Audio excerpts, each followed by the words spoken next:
Happy Sunday. Thanks for watching. I'm Pat LaChapelle. Today is March 29th, 2026, and I'm working more on my stock market tool. So before I get into everything, I'm just going to go over it real quick. I work on this every day, so if you're interested in basically stock market models, Python, AI coding tools, or just markets in general, please like and subscribe to follow along on this journey. So, yeah, before I get into things, I'm going to go over real quick what are my goals for the project, what's the structure look like. So, these are the goals. The first goal is to beat the S&P 500 by a significant margin in all regimes, and and make money in all regimes. So, if the stock market's going up, I want to perform significantly better than the S&P 500. I want to have a high beta. But if the market's going down, I don't want to be beating the S&P 500 but losing money. I want to be able to make money no matter what. But when the market's going down, I'm willing to accept a much smaller percent return, but it should still be positive. The second goal for the project is to create a Python tool. So I'm writing all of this code in Python to do the analysis, and then I'm generalizing it. So my analysis is using the coding tool. But the coding tool is on GitHub. You could find it here. The link's in the description. And this is something that anybody can use. Yeah, so go here, download it, try it out for yourself. Let me know how it goes. Let me know how I can improve it, what I can add. It helps me out if you start the repository, watch the repository, and follow me on GitHub. So this is kind of the basic structure for the model. You start out with stock data. Now, you don't want to use all tickers. There's certain things that are going to make the model perform worse. And so you don't want to include everything. So you use the stock universe to isolate out the data that you want. Once you have the data that you want, use it to train a returns model. This could be predicting all sorts of things. For instance, maybe you want to look at, predict returns for the day. Hey, Furpo, how are you doing? Thanks for joining. Yeah, you might want to predict returns for the day. Furpo, I just go over this every time at the beginning of the stream, because after the stream is done, it gets posted as a video. And if I have an interesting introduction where I'm explaining the project, that helps me get more views. So I'm sure you've seen this before, but yeah. So once I have the returns model, you want to be predicting things like probability of a stock going up, the return for the day, maybe the return for the next 5 days, return for the month, something like that. Maybe you want to normalize it relative to the market. And then once you have a good returns model, I want to add this into a portfolio model, which is going to decide how to allocate things based on the returns model. So I started this at the beginning of the year. This is my progress from January. The conclusions to draw from this is that I found a really good data set. Again, you can get that in the description. But the best model I was able to get was about 51.5% directionally accurate. I tried to get a portfolio strategy to work on this, and I found something that worked. But basically, it was a really fragile strategy. And at the end of the day, if your model's not great, there's only so much you can do at the portfolio level to squeeze out more performance. So I needed to go through and iterate through all sorts of different targets and features to find the best model that I could. Before I could do that, I needed to reorganize the code base, so I did that here. And now you have really clean code that you can get in GitHub. It's really flexible. You could add any new, sort of filters you want, add any new features and targets that you want. And there's a lot of useful filters in there already, and every single feature and target that you could want for price data. So the next step was go ahead and put these all into the model as features and see how it performs. These are the results. Yeah, so what else? I found a really good model. I thought it was a really good model. It was beating the metrics I wanted. But it turns out there were some problems with it. So when I changed how the data was split, I finished testing it. It was outperforming even the base test. So this was looking really good on every metric. The problem was that when I changed how it was, the data was split, it stopped working. And so I did a walk forward analysis to see, you know, where's the issue coming from. So you can see the performance drops off really after 2021. And the next thing I wanted to look at, so yeah, basically then from here I needed to improve the model to squeeze more predictive power out of it without sacrificing stability. So I did that here. So there were a few things I tried. So I tried adding sector features.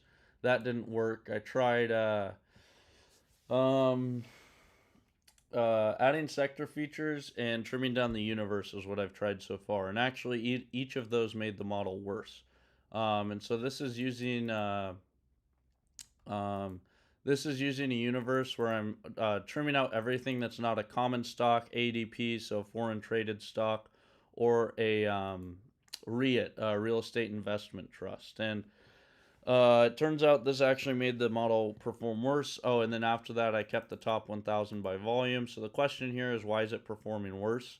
Uh, you see here, I tried to do the same exact universe I used for Model 12, and then trim out the stocks. And again, that was performing worse. So I have to figure out why. I want to add fundamental features, but I'm going to have to do some steps to do that, because if I look at my universe, it's not incorporating fundamental features. So let me remind myself of what the universes were. So 5 should be a good universe. If I read that in,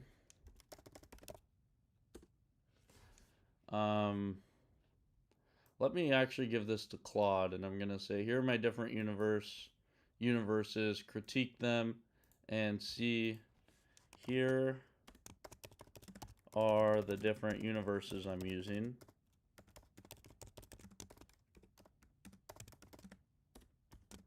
Critique them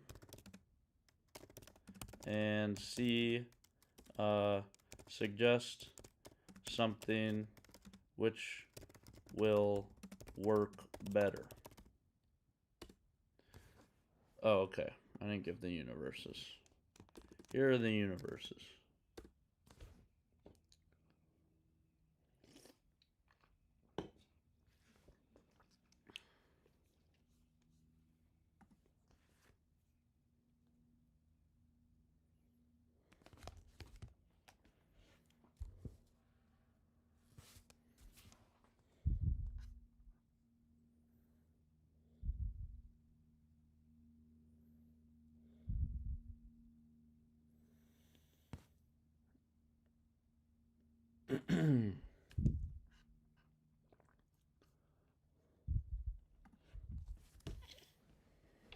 Core issues across all your universes is that you're trying to solve two separate problems. What kind of security is this? This should be handled differently. For the security type problem, rather than relying on a static metadata lookup, flip the approach. Instead of maintaining a whitelist of valid tickers, maintain a blacklist of known non-equity patterns and apply it dynamically to whatever tickers. You get valid tickers.by. Already has excellent regex patterns. Apply them at the universe construction time against whatever metadata you can join, and default to keeping anything you don't classify. Your downstream filters will naturally eliminate most junk. Further, the tradability filters universe 1 structure is the right one with a few tweaks. I'd use dollar volume, set the liquidity cut, at 2,000 to 3,000.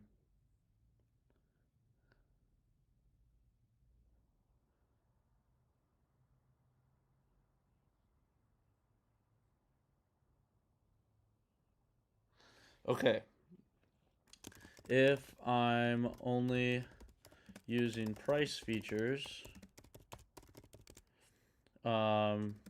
should I include ETFs and all other stocks which are trimmed out? What is that filter called again?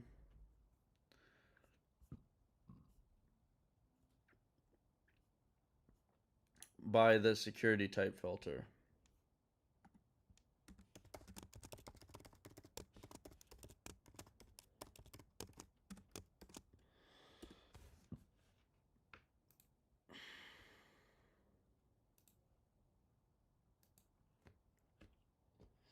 So I think I'm kind of have a thesis going here. So, and this is what I'm trying to get at. What I think is happening when I trim out all of those stocks from the universe, and then the model performs worse. I think what could be happening is that it's actually learning better on those stocks, and that might mean I want to include them.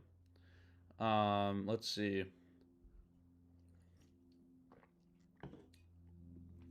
Um, these guys I want to exclude. ADRs, keep them. REITs, keep them. MLPs, LP interests, close-end funds. Um,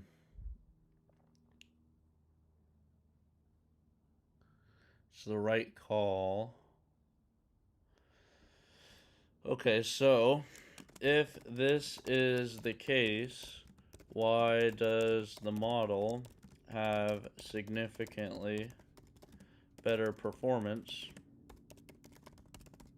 when I only exclude ETFs? Additionally, would it be useful to train an ETF only model?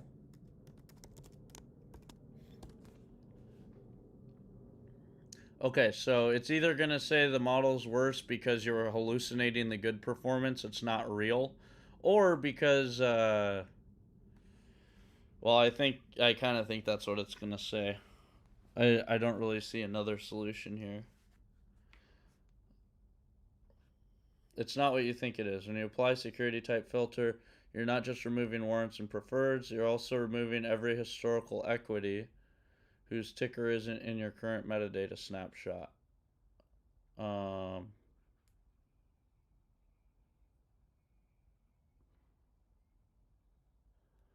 oh, it doesn't appear in symbols.feather. Is that true?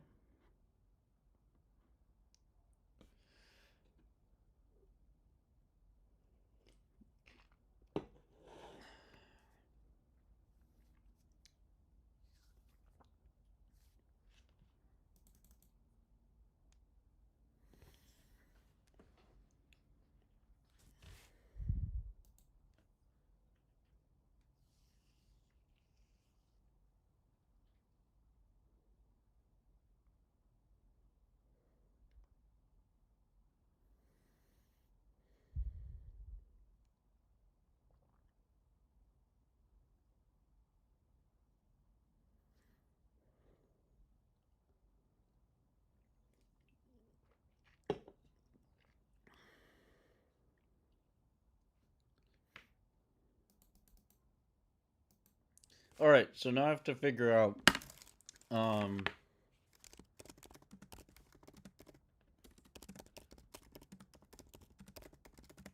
what about a sector model which has a different model for each sector?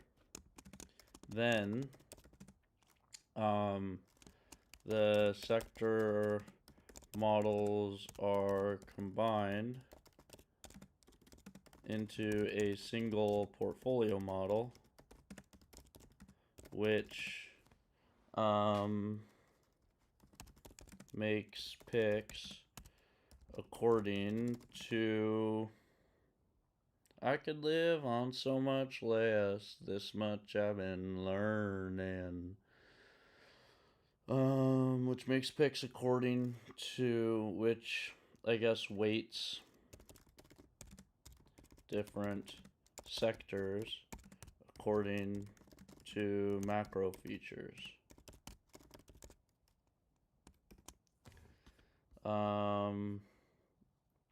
Okay, so run the model through ways on the. Let me see how the classification's working. So let's do import pandas as PD and import OS. Then let's do os.listdir, and we're gonna list // data. I can lend up to the test. I could live on so much less. This much I've been learning. All right, let's go up here to data.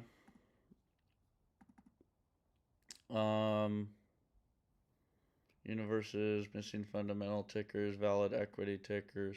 All right, so let's read that. So let's do df is equal to pd.read CSV, and let's go // data / valid equity tickers, valid, and this is feather, so not read CSV, we want to do read feather, and read valid equity tickers dot feather. I can live in a house in any bed that I'd lay down in. Okay, so this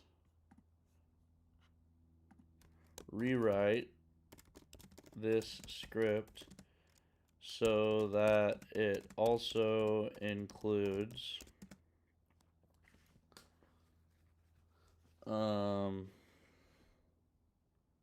this is a well-known architecture in quantitative investing. It's essentially how many multi-factor firms structure their portfolios. The ideas sound in theory, but the practical challenges are significant, especially at the scale you're working at. Why sector-specific models are attractive. Different sectors genuinely do have different price dynamics. Yeah. Why it's hard in practice. The biggest problem is sample size. If you have 2,000 stocks in 11 sectors, your average sector has 180 stocks. Some sectors like materials or utilities might have 60 to 80. Now split those across time into train test, and you're going to be overfitting. Yeah. Macro allocation layer compounds this problem. Rather than separate models, add sector dummy variables or sector relative features. Things like this stock's momentum rank within its sector. Okay. When I normalized all features. So how do I do this? Basically, the problem is the thesis is that, so let's write this down. Today is 3/29, so 3/29, 2026. Improving features with sector normalization.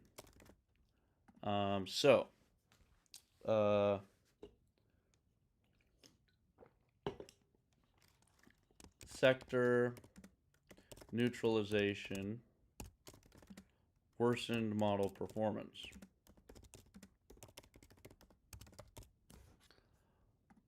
Okay, so I'm going to say here are all of my features. Which of these do I want to normalize? Here's the code. Here is the code which generates all of my features. Which of these do I want to normalize to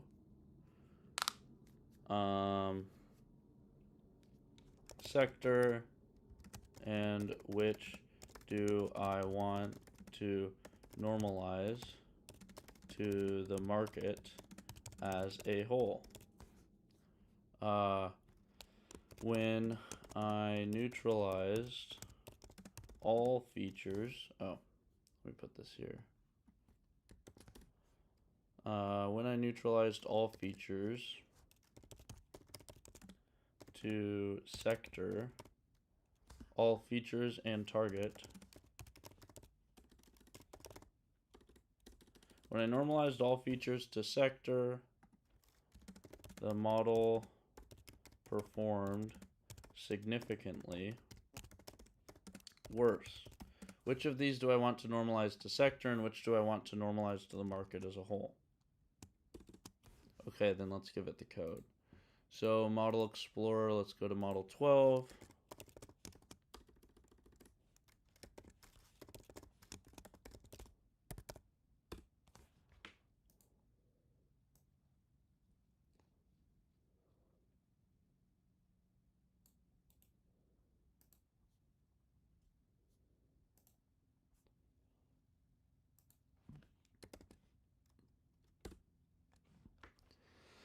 And let's see what it says. So next I could go through the features one by one and see Does this perform better when I normalize to the sector? Maybe if I add in another feature for average sector performance, like rolling performance for the sector. Um,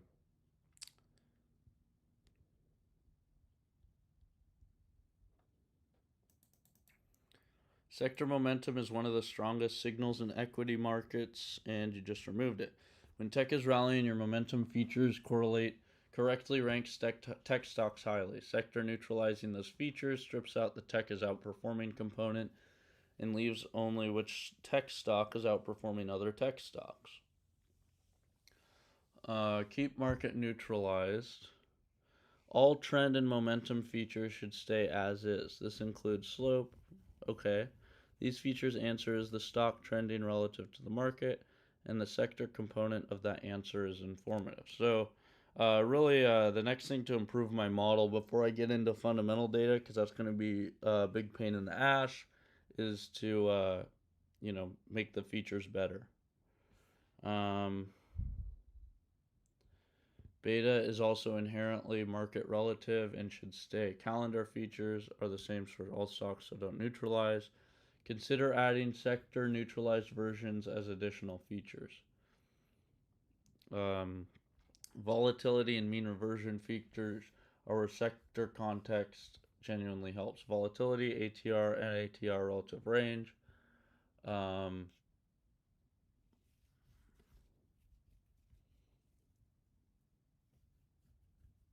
What counts as overbought is sector dependent. A tech stock at RSI 70 might be mid-trend, a utility, okay. VWAP Z and volatility. Z score volume behavior is very sector specific. What counts as unusual volume in a mega cap bank is routine in a small cap biotech. Gap sigma is sector dependent. Rather than choosing one or the other, give the model both views. For the features listed above, compute both market wide and sector neutralized and include both as separate features. So, okay, so this doubles your volatility mean reversion feature count, but lets the model learn when the market wide view matters. Okay, so when I did this for all features. Okay, so now I want to know, how do I interpret the model performing better when I wasn't doing the security type filter?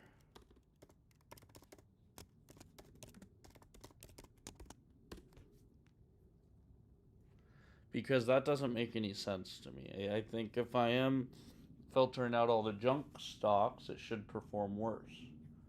But it's performing better. Oh, it gave me a solution for that.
Okay.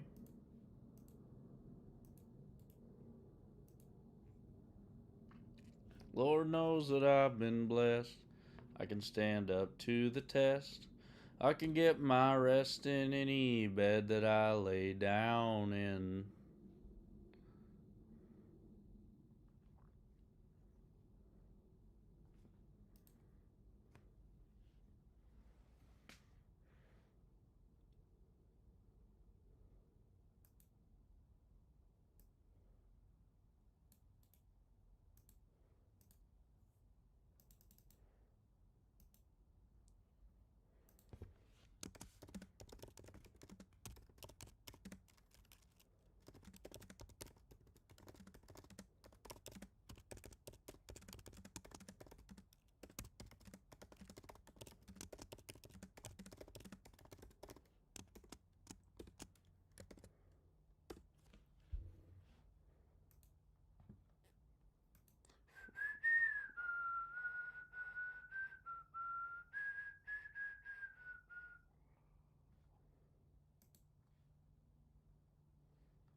Drawn conclusions.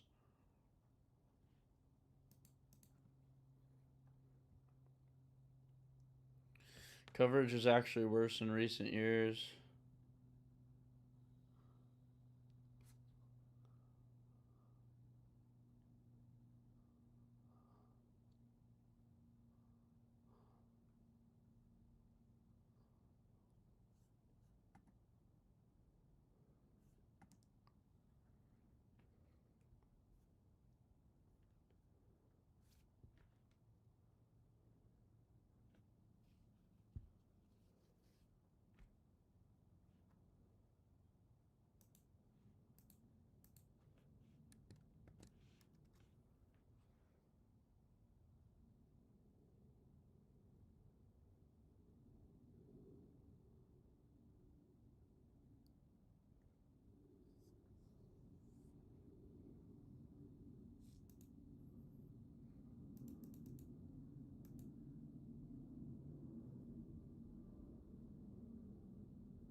Every drop ticker exists in your metadata. They're being actively classified as non-equity. The filter isn't missing historical tickers, and it's being too aggressive. You need to see exactly which rules are doing the damage.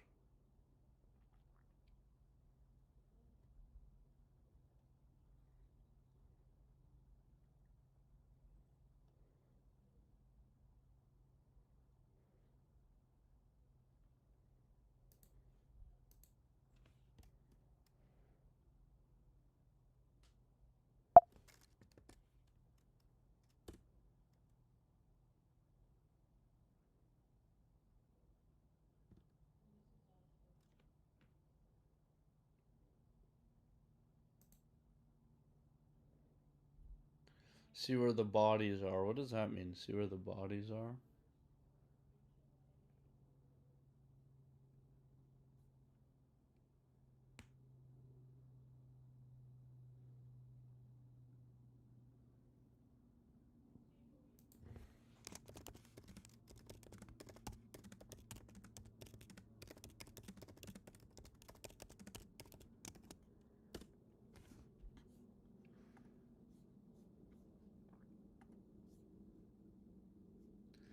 I can't do too much for you. Run the diagnostic code and share the output.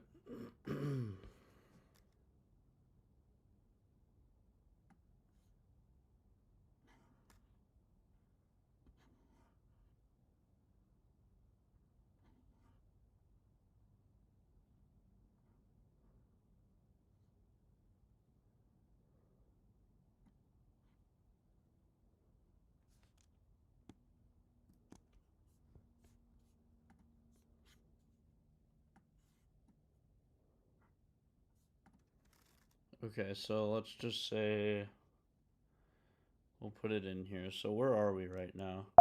os.get cwd. Alright, vim test diagnostic diag 10329.py.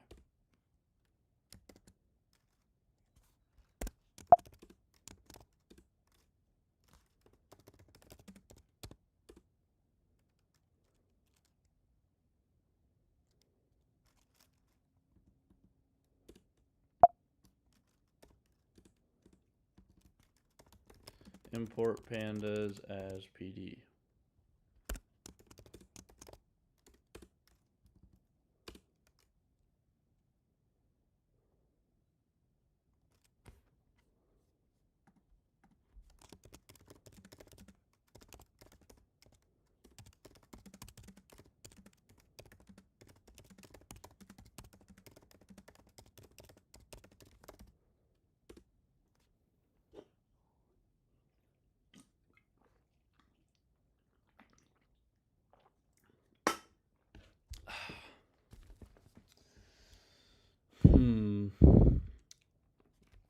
change the song.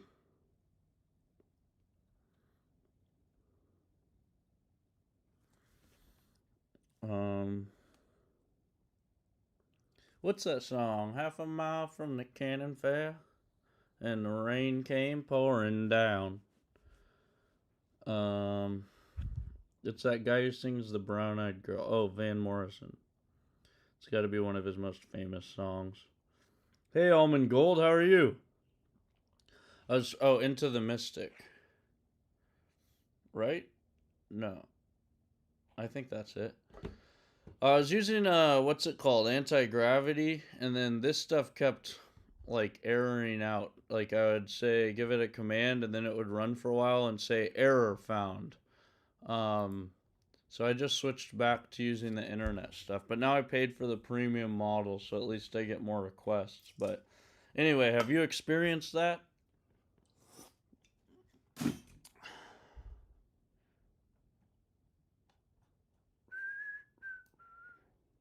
No, it's not Into the Mystic. This song sucks. I hate this song. What song is it? And It Stoned Me, that's it. From the cannon fair, and the rain came pouring down. Me and Billy standing there with a silver half a pound.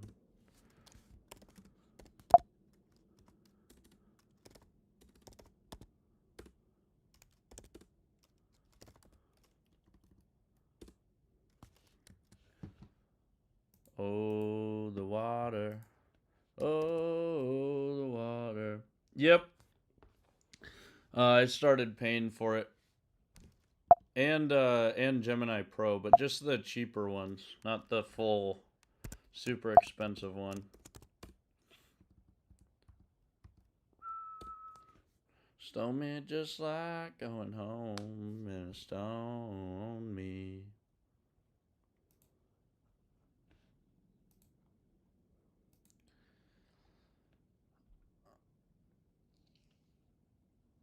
And it stoned me.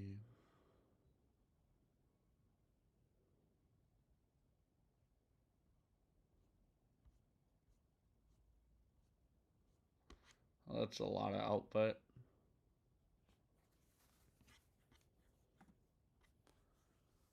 Run this in the same directory.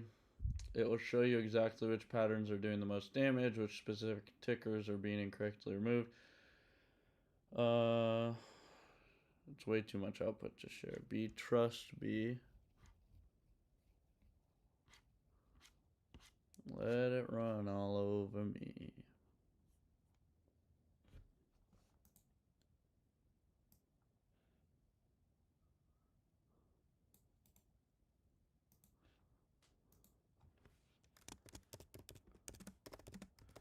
Cloud Code CLI or the GUI app. Okay.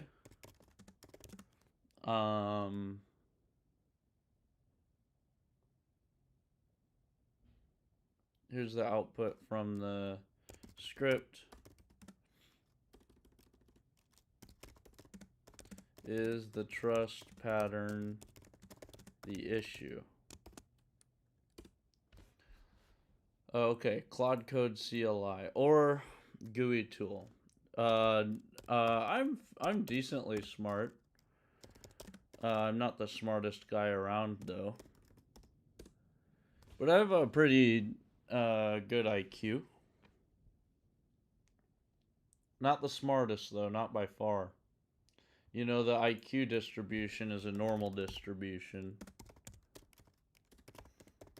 I believe. Let's look up IQ distribution, because I know what my IQ is, but you don't want to talk about your IQ. Yeah, so I guess I'm up in the tail. No way. That cannot be. No way.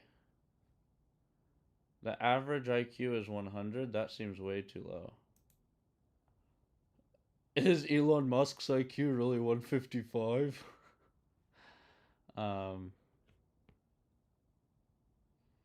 Really?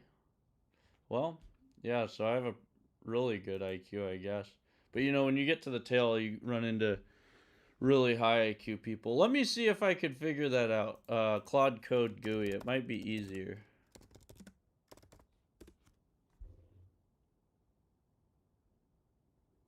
GUI. Yeah, send me the links. Send me the links on Discord. I'll open up Discord.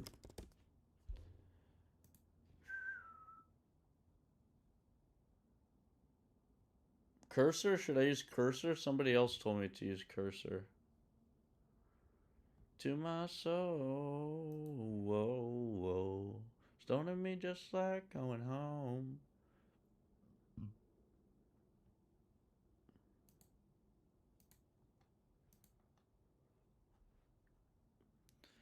Um,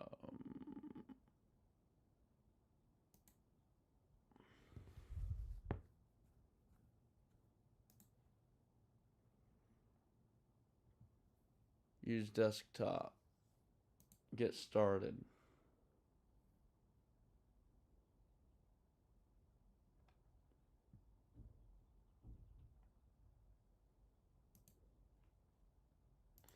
And stone me to my soul, whoa. Stone at me just like going home. And the rain came pouring down.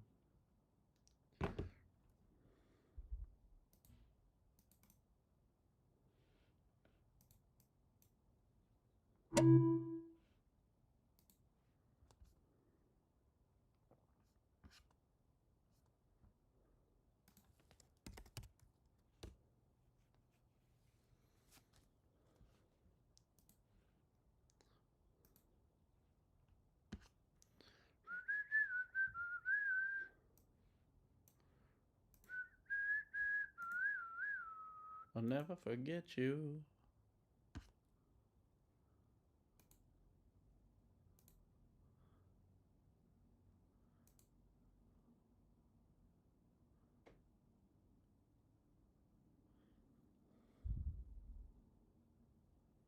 Oh, but this isn't a coding code.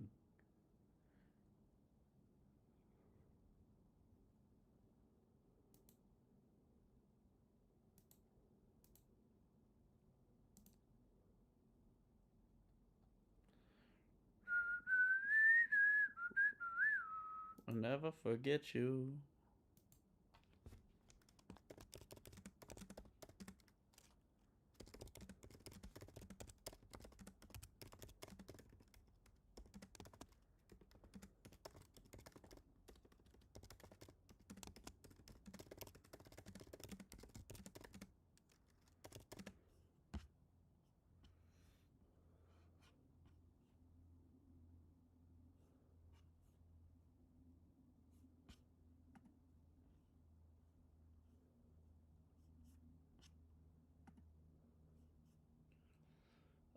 No, I think I might have homebrew.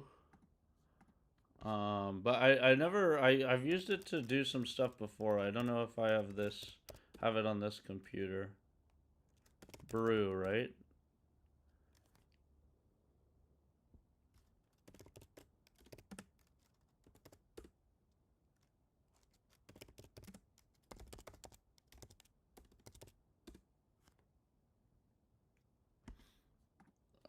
But won't this work?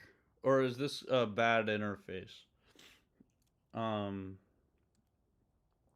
look through the code to get an idea. End with ultra think and first principles. Ultra think. Whoa. Nice. Okay, that was it. You gave me that tip last time, but you didn't say ultra think. Um, uh, look through the code to get an idea for what it's doing. The key scripts are feature engine.py. Key scripts are scripts slash feature engine.py. Okay, good. Nice, okay. Good.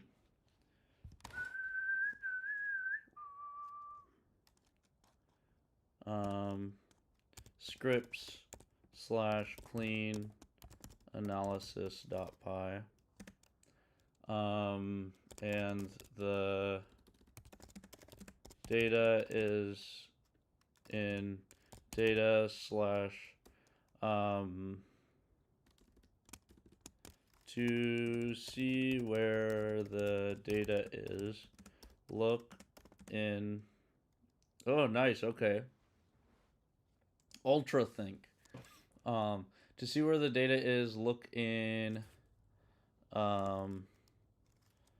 scripts in data retrieval. These scripts are organizing data for my code base.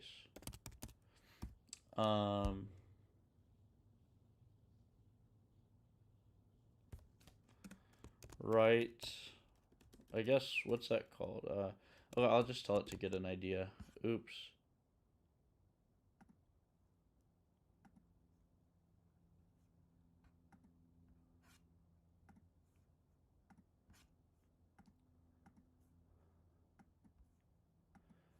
And then I want to say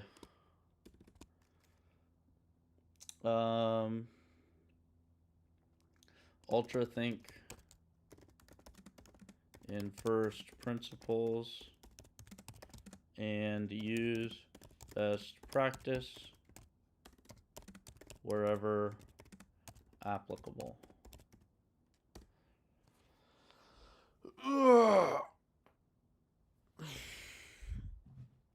Go to planning or away from auto accept edits. Planning. Oh.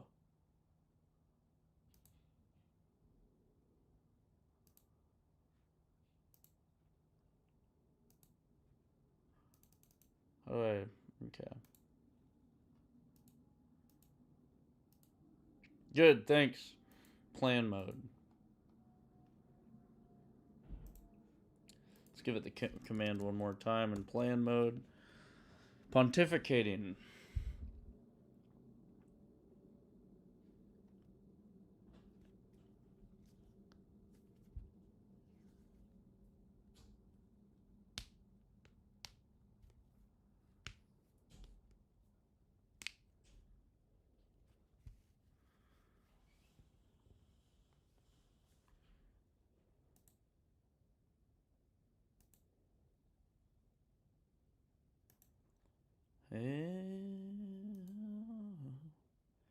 Keep your head up.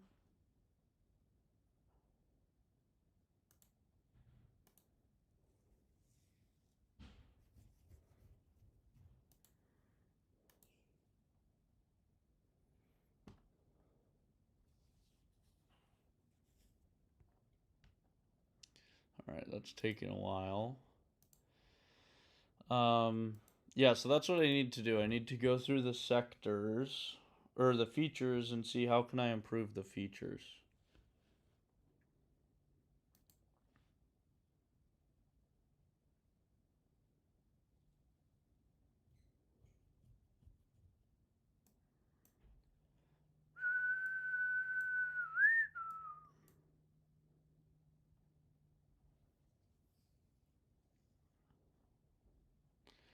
Okay, this is taking a while. Let me think. What can I do in the meantime?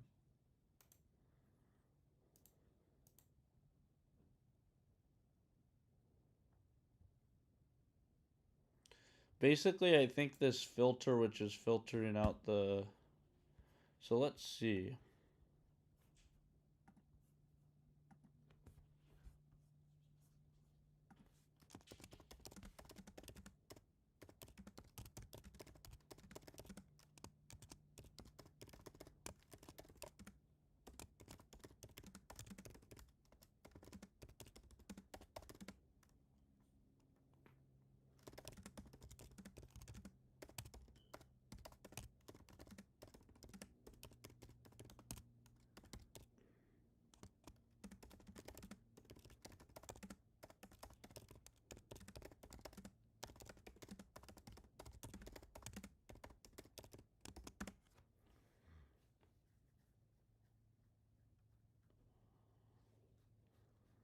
On the previous universe, which didn't include this filter.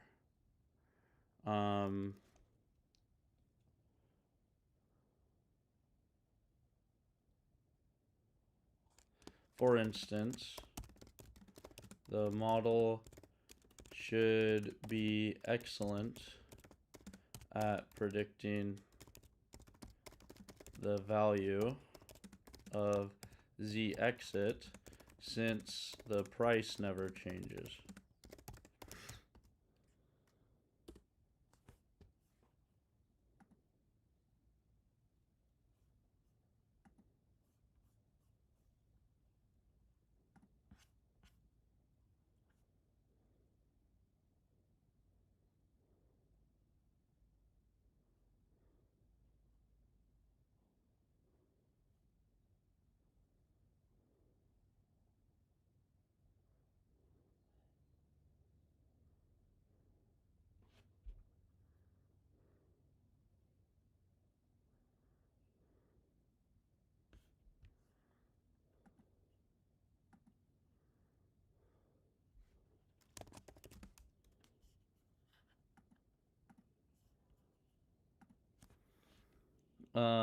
Lower left cog icon.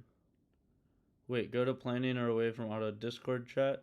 Lower left, the cog icon, you can click on it and see your quota. Cog icon, what is that?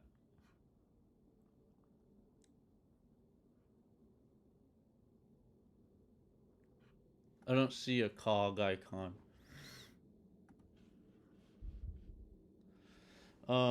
So you know how much of the 5-hour window? Oh, I have a 5-hour window. With dispatch, you can run it from your phone, really? So you could improve code while you're on the go. Alright, so let's give it the problem I'm having is this. Model 12 in Model Explorer .py works quite well.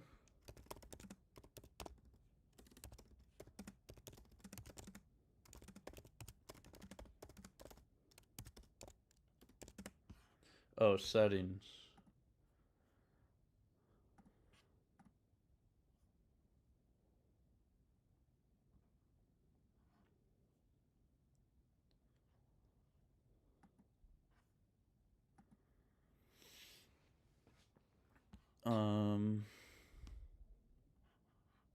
Usage. 70% used.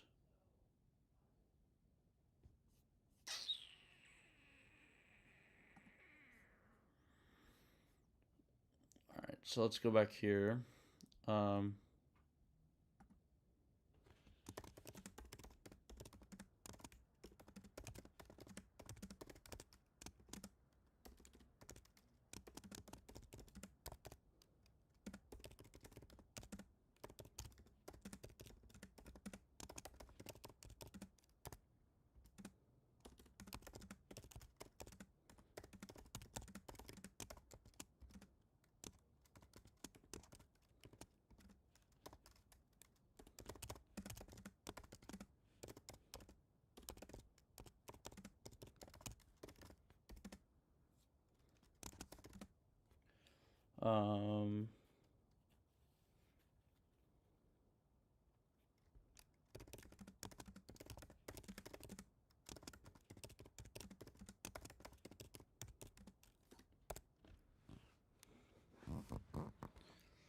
Sorry, thought that would be saved. I'm not sure even what you thought would be saved. Thought what would be saved.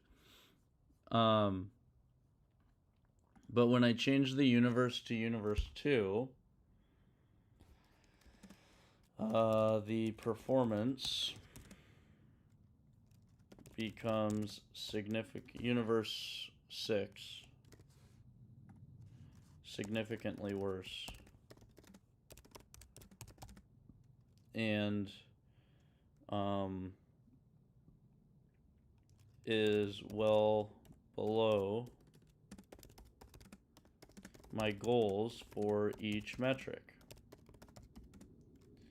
Universe 6 is the same as 1, but applies the security type filter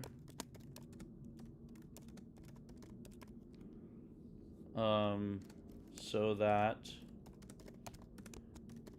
I am only training the model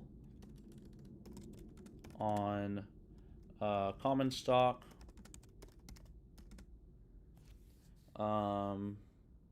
ADR, and REIT.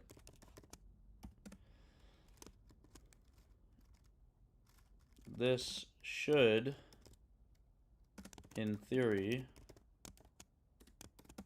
improve the performance significantly. So why does it degrade instead? Instead.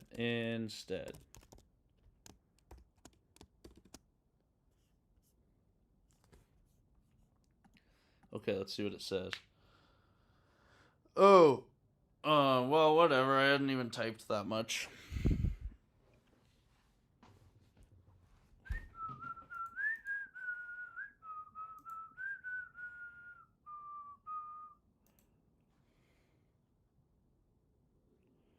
Anyway, this is really confusing because this is basically where I was at last week, a little over a week ago.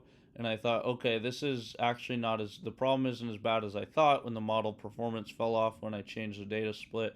I thought I just need to squeeze a little bit more performance out of it. I thought sectors would improve the performance. It didn't. I thought uh, I thought sectors would improve performance, but it didn't. I also thought that trimming out this data to make the universe more tight, only allow common stocks, ADRs, foreign listed stocks, and REITs, real estate investment trusts. I thought that would improve the performance significantly, but that made it worse too.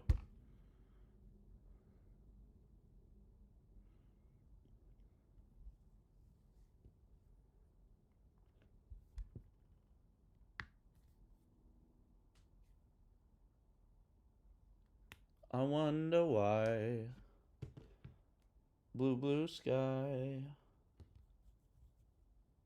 Just a little lemon tree. Run down. I'm turning my head up and down. Alright. So, yeah, this is kind of my problem. The other problem, I need to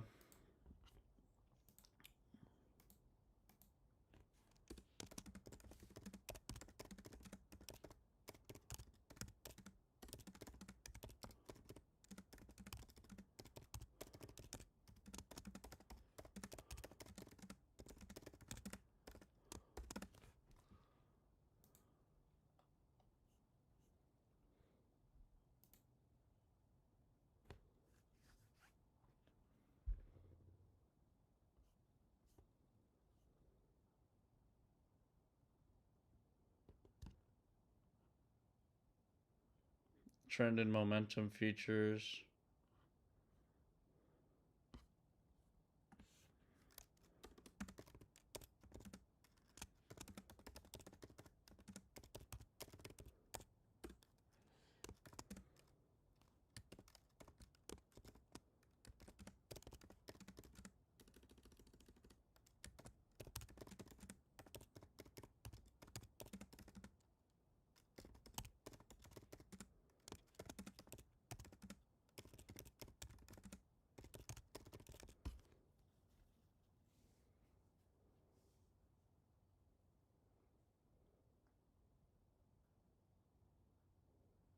All right, so volatility, ATR.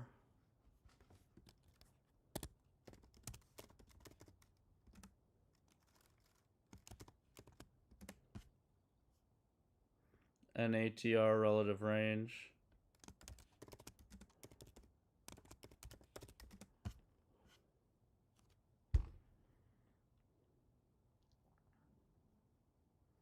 RSI, Z-score, B-bands.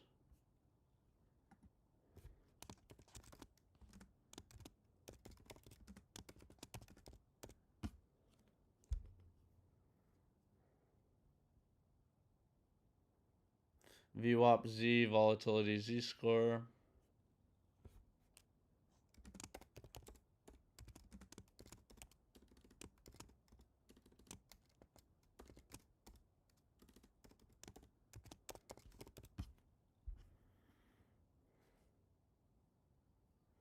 Gap sigma, skew, kurtosis.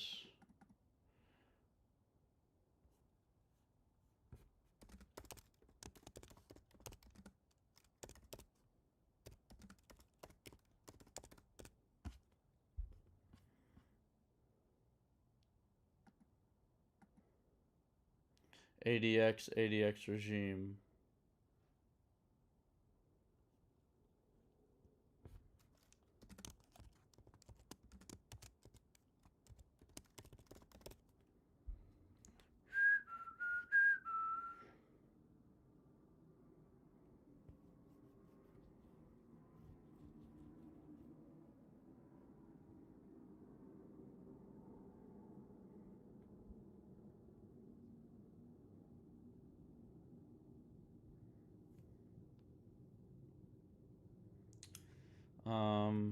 All right, so SIC based classification. That's what I'm using now.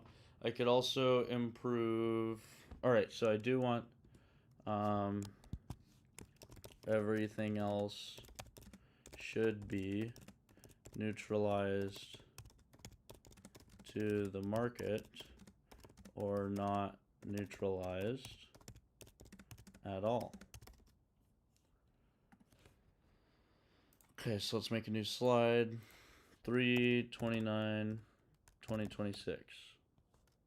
All right, let's see if Claude gave any output. Still thinking.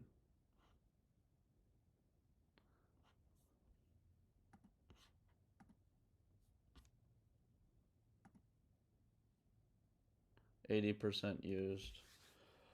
Resets in 3.5 hours.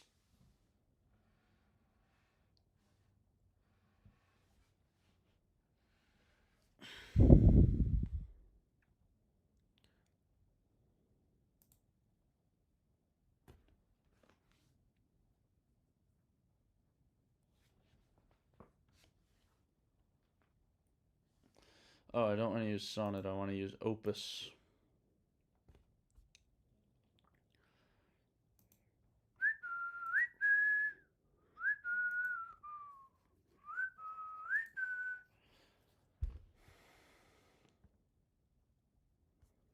Okay, so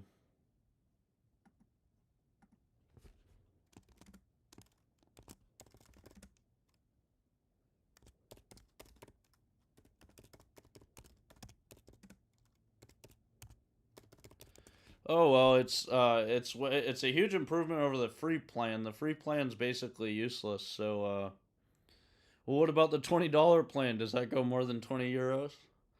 No, I'm just kidding. Yeah, adding sector neutralized features.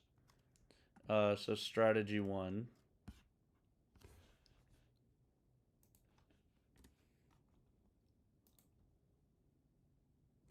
So one thing I could do is have all features and only neutralize these to target. So add in more features. The second thing I could do is replace.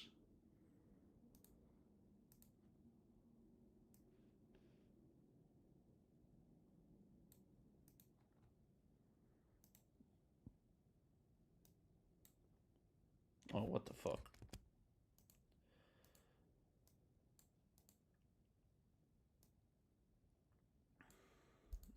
Sector neutralize, volatility. Oh. Okay, I'll switch back. Thanks for all the advice.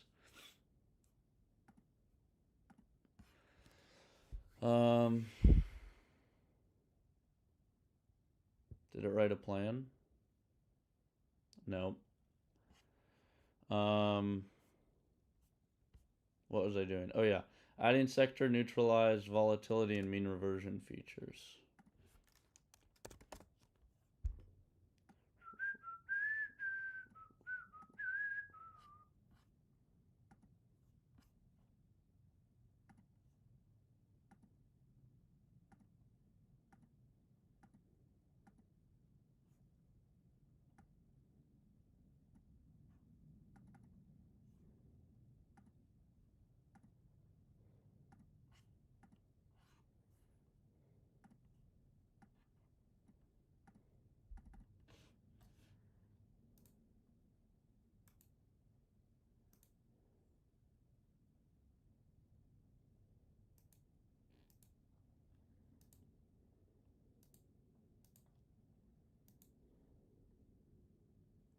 All right, so my first strategy,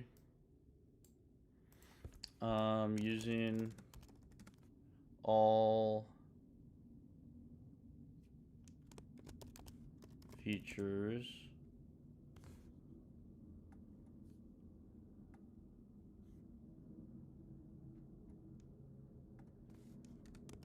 neutralized to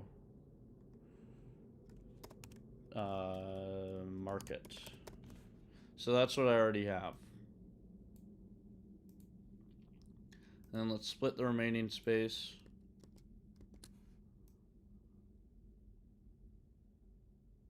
It's about half.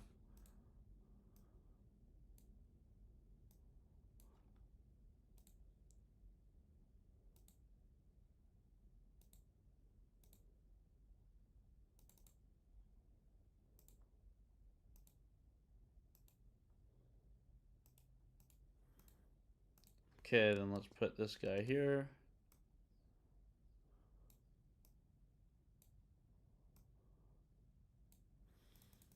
All features normalized to target plus mean reversion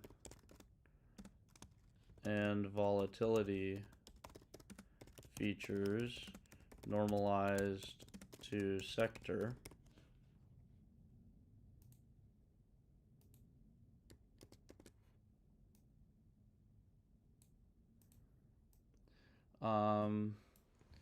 Using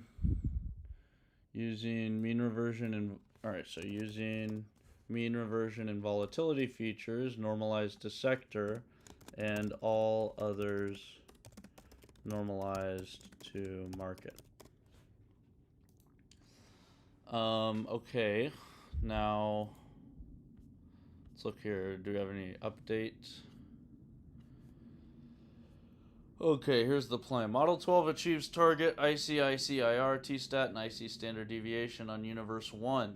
When retrained on Universe 6, identical but filtered to common stocks, ADRs, REITs only, every metric degrades significantly. The user's expectation, cleaner universe, better signal, is correct in principle, but the current metrics are measuring the wrong things, and the pipeline has a structural flaw that makes the features themselves change when the universe shrinks. The features change when the universe shrinks. What? Root 1 cause statistical power collapse. The math I see is measured as Spearman rank correlation per date, then aggregated. The variance of Spearman information coefficient for a cross section of n stocks per period is approximately 1 over n minus 2. Yeah. If Universe 1 averages 2,000 stocks per day and Universe 6 averages 700, then we have a standard deviation increase. Degradation in ICIR, why would that be? T-stat degradation. This is not a model quality problem, it's a measurement. All right, but IC doesn't change.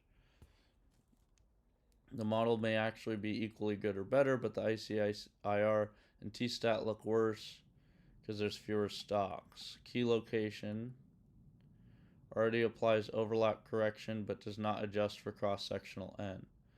Cross-sectional feature reference pool changes. The cross-sectional transforms use group by date. These statistics are computed relative to whatever stocks are in data, which is Universe 6 only. This means RSI of a stock shifts when the comparison pool shrinks. Yeah. If you're normalizing, I mean, that's obvious. If you're normalizing to the other stocks in the data set, if you have less stocks in the data set, then of course it will change. A stock at the 70th percentile of Universe 1 may land at the 45th percentile. That shouldn't matter because the universe is better. Compute cross-sectional normalization on the full reference universe. Then filter to Universe 6. Whoa, okay, that's a big change. Compute cross-sectional normalization on the full reference universe. Then filter to Universe 6 rows for training and testing. This keeps the cross-sectional reference frame stable, but I don't really care about keeping it stable. Removal of predictable easy securities. Universe 1 includes securities that are mechanically more predictable. These inflate Universe 1's information coefficient. Universe 6 removes them, leaving only common equity, which are genuinely harder to predict. This degradation is real and expected, and it's actually healthy.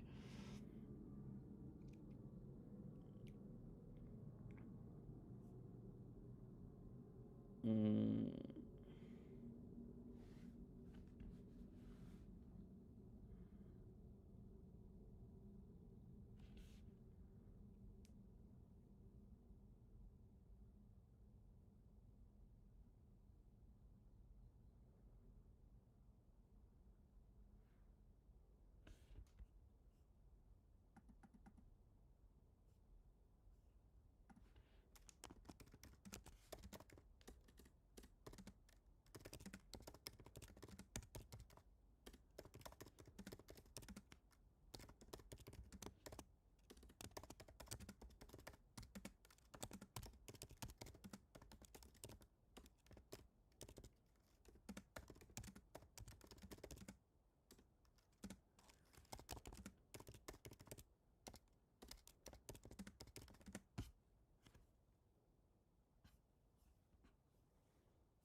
From get pull sectors, set up data, ticker filter test. I forget what's get valid tickers, get today's data.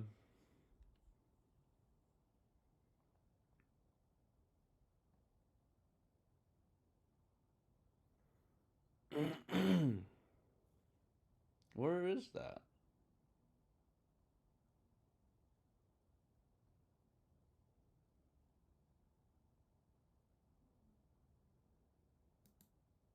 Oh, get valid tickers.py.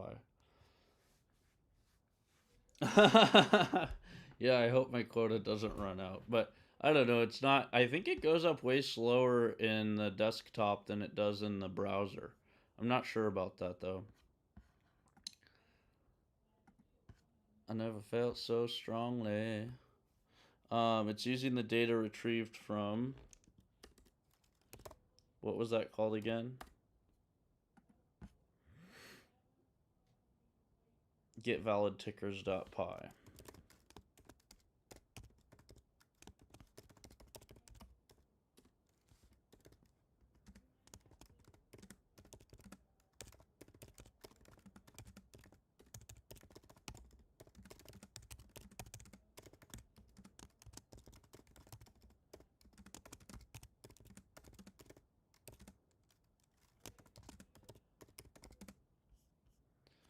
So what did it say about the IC metric again?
Okay, so if we go back to the code.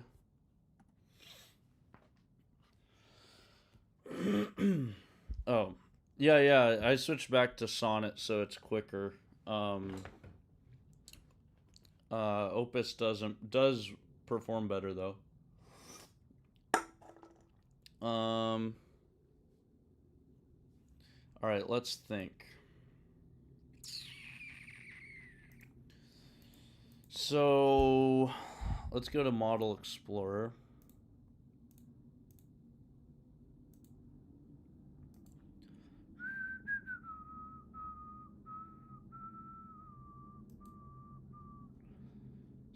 Should I switch back to Universe 1? Guess I'll do that. And then we'll put the performance for each in. So, now let's run Model Explorer. What I'm chasing no more. Okay, then let's go in and add alright, so mean reversion and volatility. Those are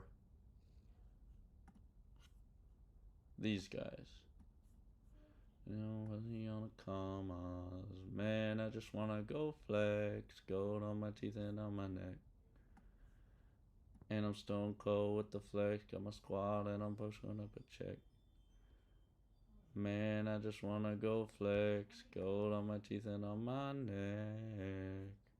And I'm stone cold with the flex. Got my squad and I'm pulling up a check. Yeah. We're out of here. Oh, to go to Drew's? Yeah. Okay, good luck. Don't forget we gotta put those things in your truck. What things? The things we're going to pick up. Oh, So well, the truck's a big mess. Well, we gotta get them into your truck tonight. Oh, but you're picking them up in your car. Yeah. Oh, okay. Okay. Bye. Good luck. Man, I just want to go flex. Gold on my teeth and on my neck. The door's open? Slider and... But with the screen? Yeah. Okay. Sounds good. Love ya. Bye. Okay, before I do this, I'm going to go grab a Dr. Pepper real quick. I'm going to be right back. Man, I just want to go flex. Gold on my teeth and on my neck. And I'm stone cold with the chip. Are you coming? No. But have fun. I will. I'm getting a Dr. Pepper. We'll be back in a couple hours. Okay. Tell Drew and Ainsley I say hi. I will. Alright, love you.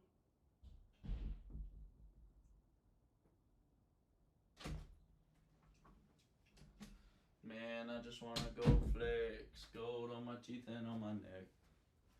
And I'm stone cold with the check. Got my squad and I'm rolling up a check. Man, I just wanna go flex. Gold on my teeth and on my neck. And I'm stone cold with the flex. Got my squad and I'm rolling up a check.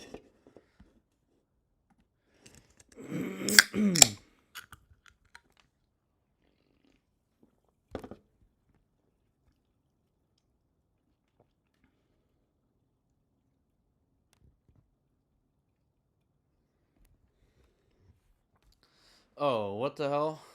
Feature correlation matrix. So I guess I can document. Did I delete that slide? I mean, obviously this is way too much. Why is the power off? Model Explorer. Now we want to take that guy off. Turn this guy on. Okay, then it will test that. Now, I have two more things. So Model 17 does this. Model 16. Let's put in the key points. So this uses all features in Model 12 neutralized to the market. Uses volatility and mean reversion. Adds volatility and mean reversion features neutralized to sector. All right, then model 17. Oh no, this should be model 18.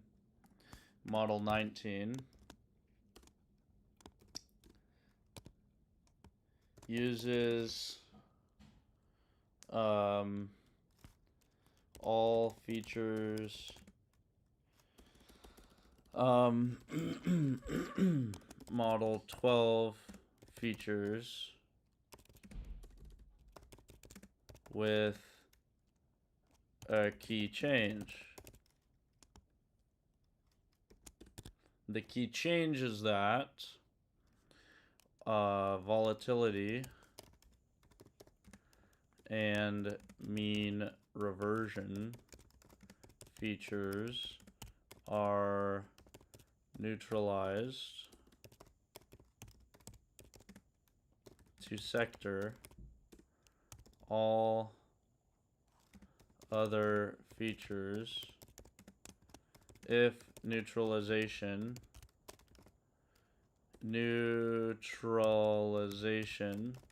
is applicable, are neutralized to market. Okay, so let's go down here and make model 18.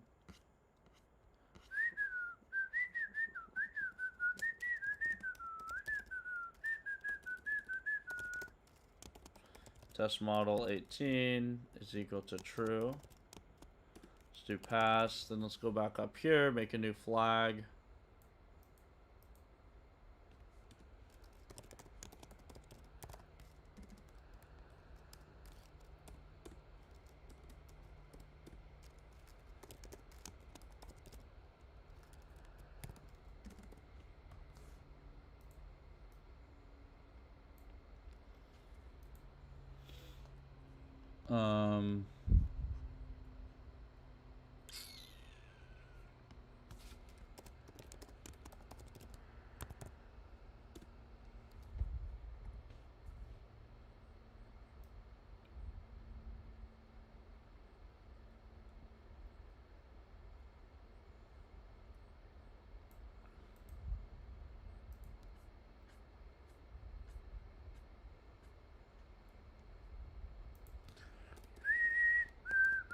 Alright, so now let's rewrite the logic. So, whoa, what the hell? Get feature correlation matrix? No.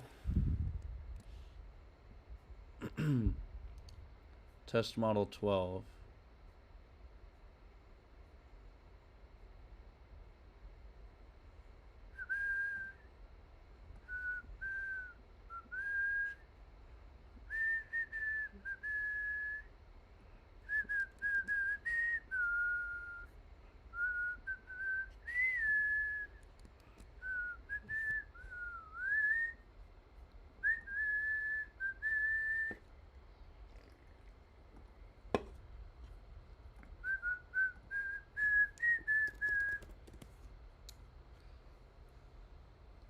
Not afraid to die.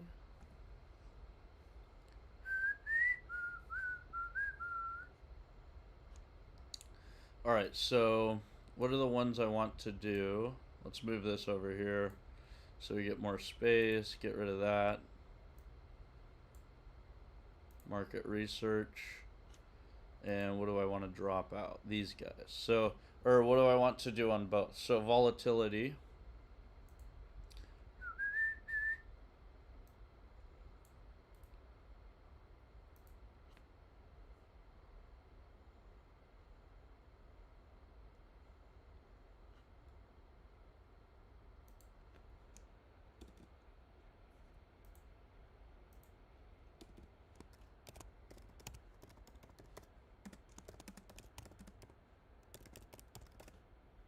Alright, here's the results of the feature importance. This is the same thing we've been getting. So it should look good. The model should look good. IC 0.024, nice. This guy looks great.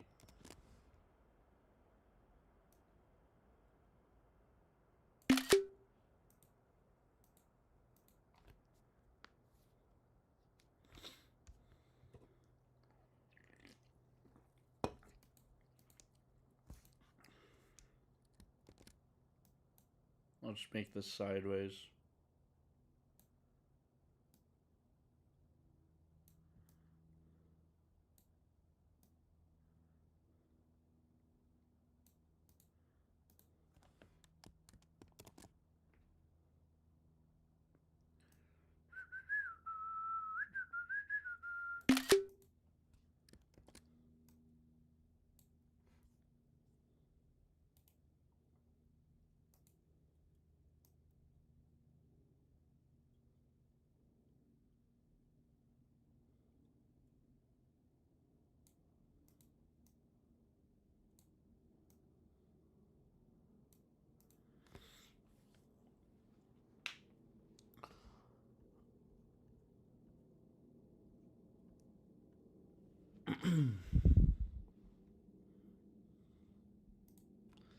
All right, so volatility.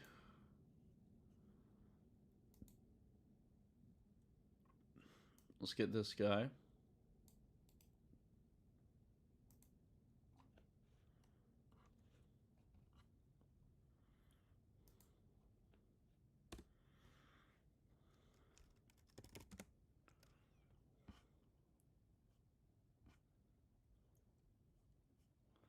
So what did I do here? Neutralization. So volatility for neutralization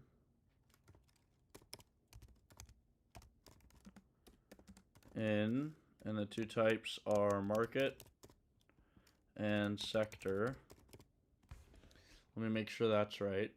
No, that should be good. All right, so I mean we'll get an error immediately if it doesn't work. So these are the two neutralization types.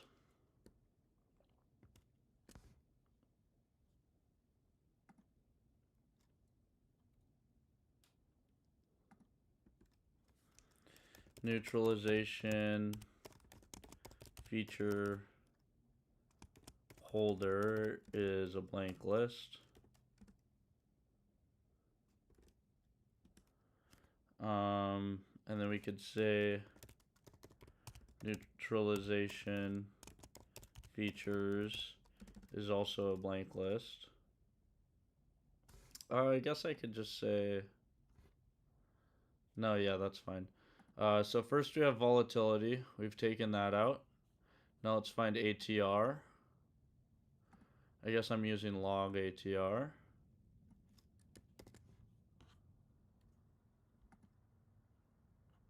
Cut.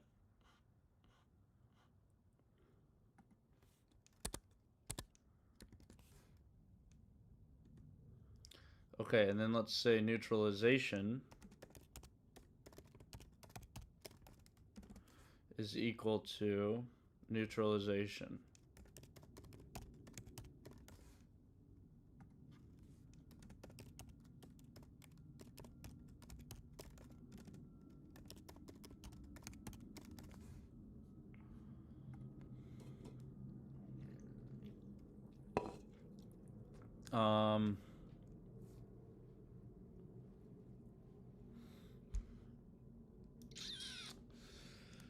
Okay, so log ATR, NATR. What's NATR? Oh, normalized ATR. What's the shortcut for cut again? X.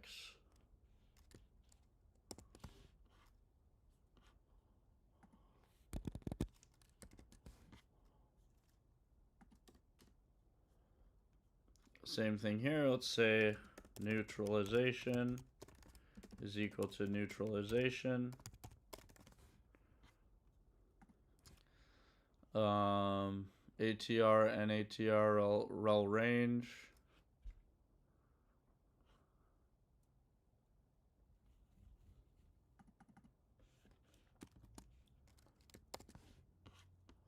Put that down here too.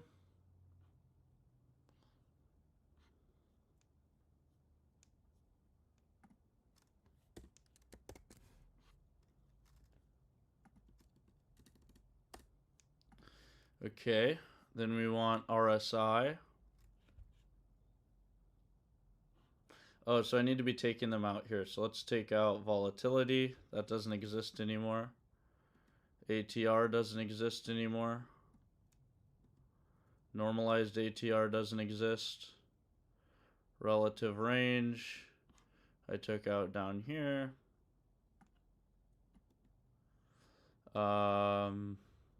RSI. Where's gap sigma?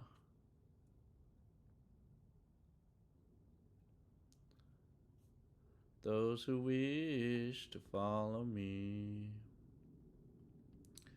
Okay, rel range I took out. I think that's all I have taken out so far. Yep. Alright, so now let's get RSI. And peace to this young warrior without the sound of guns. I can recollect before my hood days. I'd sit and reminisce, thinking of bliss and a good day. Stare at the younger, they want goes to them. We've got RSI now. Let's add in neutralization is equal to neutralization. Same thing here. Cause any day they'll push a button, it all come in like Malcolm X and Bobby Hutton, die for nothing. The world looks dreary. When you wipe your eyes, see it clearly. Let's take out RSI. Now Z-score.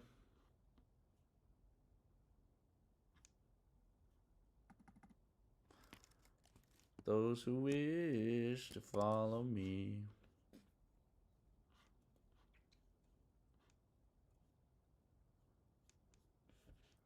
And the red sun sinks at last into the hills of gold.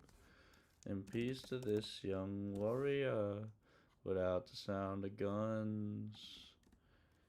And then let's take out Z-score. And over there's a baby. Crack got it crazy. Nessa's giving birth to it. Hey, Sir Night Night. How are you? What are you up to today?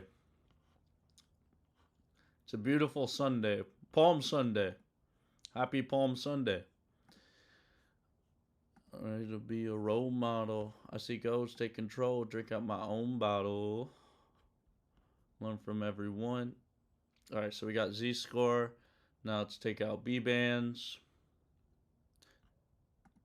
The God isn't finished with me yet. I feel his hand on my brain. When I write rhymes, I go blind and let the Lord do his thing. Cause I choose to puff a blunt and drink a beer with my homies. We gotta find peace and end the war on the streets, my ghetto. Yeah, so if you just tuned in, please subscribe, like the stream. That stuff helps me a lot. Go to the GitHub, check out the code. So everything I'm doing here is with the code that I've written, which is on GitHub. So you can get it, try it out for yourself. Let me know how it works. Let me know how I can improve it. Let's take out B-bands. And please star the GitHub, watch the GitHub, and follow me on GitHub. Hey, little Trench. Nice. Sounds like a good Sunday. Nice to the working on your model and spending time with your family. Sounds like a good Sunday. Yeah, so let me go over. Actually, I'm setting some stuff up right now, so let me finish setting this up. A little Trench, and then I'll go over it real quick. All right, so I'm setting this up, and then I'm gonna run some code, and then while the code's running, I'll go over it. So I took out B bands here, right? Okay, so B bands, VWAP Z. Take that guy out. Get VWAP Z.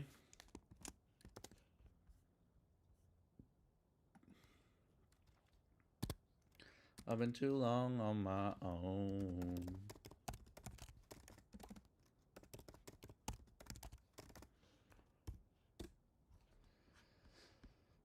Okay, now we want volatility Z-score. Oops, don't want to copy that. Oh, VWAP Z. All right, let's take out VWAP Z. Volatility Z-score.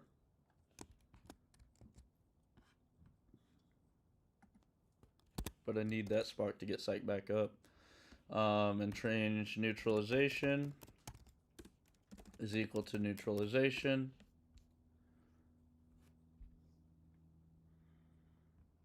Volatility z-score, did I take that guy out? Yep. So now let's say volatility z-score. Now we got to take out gap sigma. I don't think I have that here. Oh, yes, I do.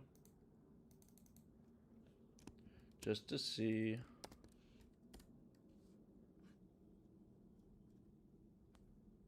Oh. Oh, yeah, gap sigma.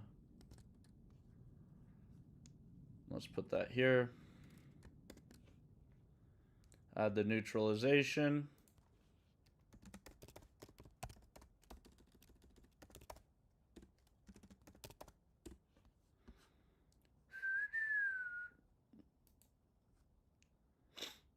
So gap sigma, let's take out gap sigma here.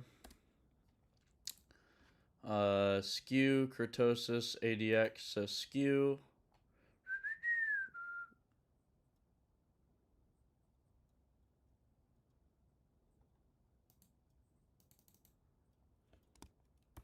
Hey, Xiao. How are you?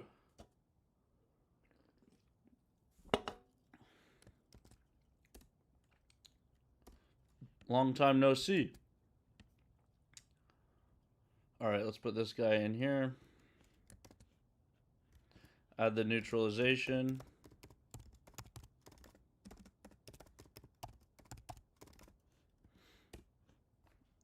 Okay, so skew, kurtosis.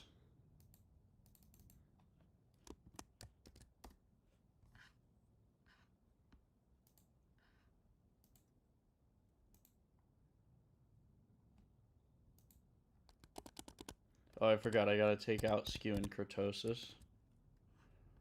So here's kurtosis. Let's add in the neutralization.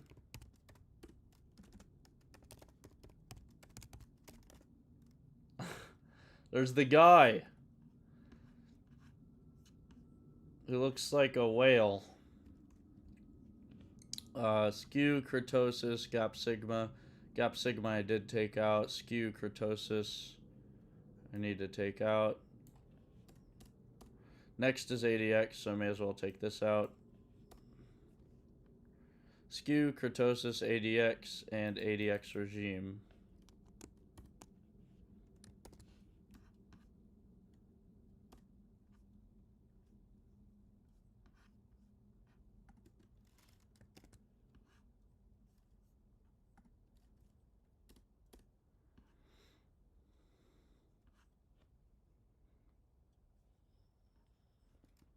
Okay, so ADX and ADX regime.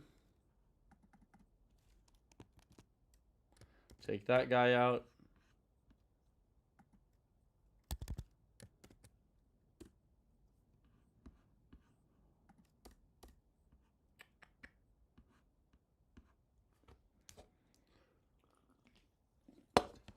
And take ADX regime out here. Okay, so now we've gotten every feature. So now let's say neutralization feature holder is equal to all of those guys. So volatility, log ATR, normalized ATR, relative range, RSI, z-score, b-bands, VWAP, z, volatility z-score, gap sigma, skew, kurtosis, skew, kurtosis, ADX, ADX regime, And that's it. So now, and okay, so each time I do that, then I want to say neutralization features plus equals neutralization feature holder. And then we're going to say, after I run that loop, let's do neutralization, or so, sorry, just features plus equal neutralization features.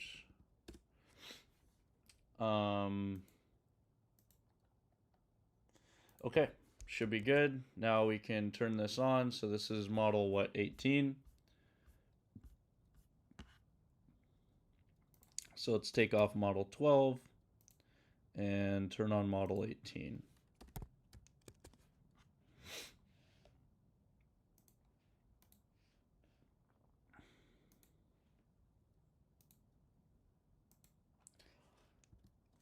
And run it. Okay, so before I run, I'm never positive that I've saved stuff. So let me save, and run it. Okay, so a little trench. If you're still watching, here's what I'm up to.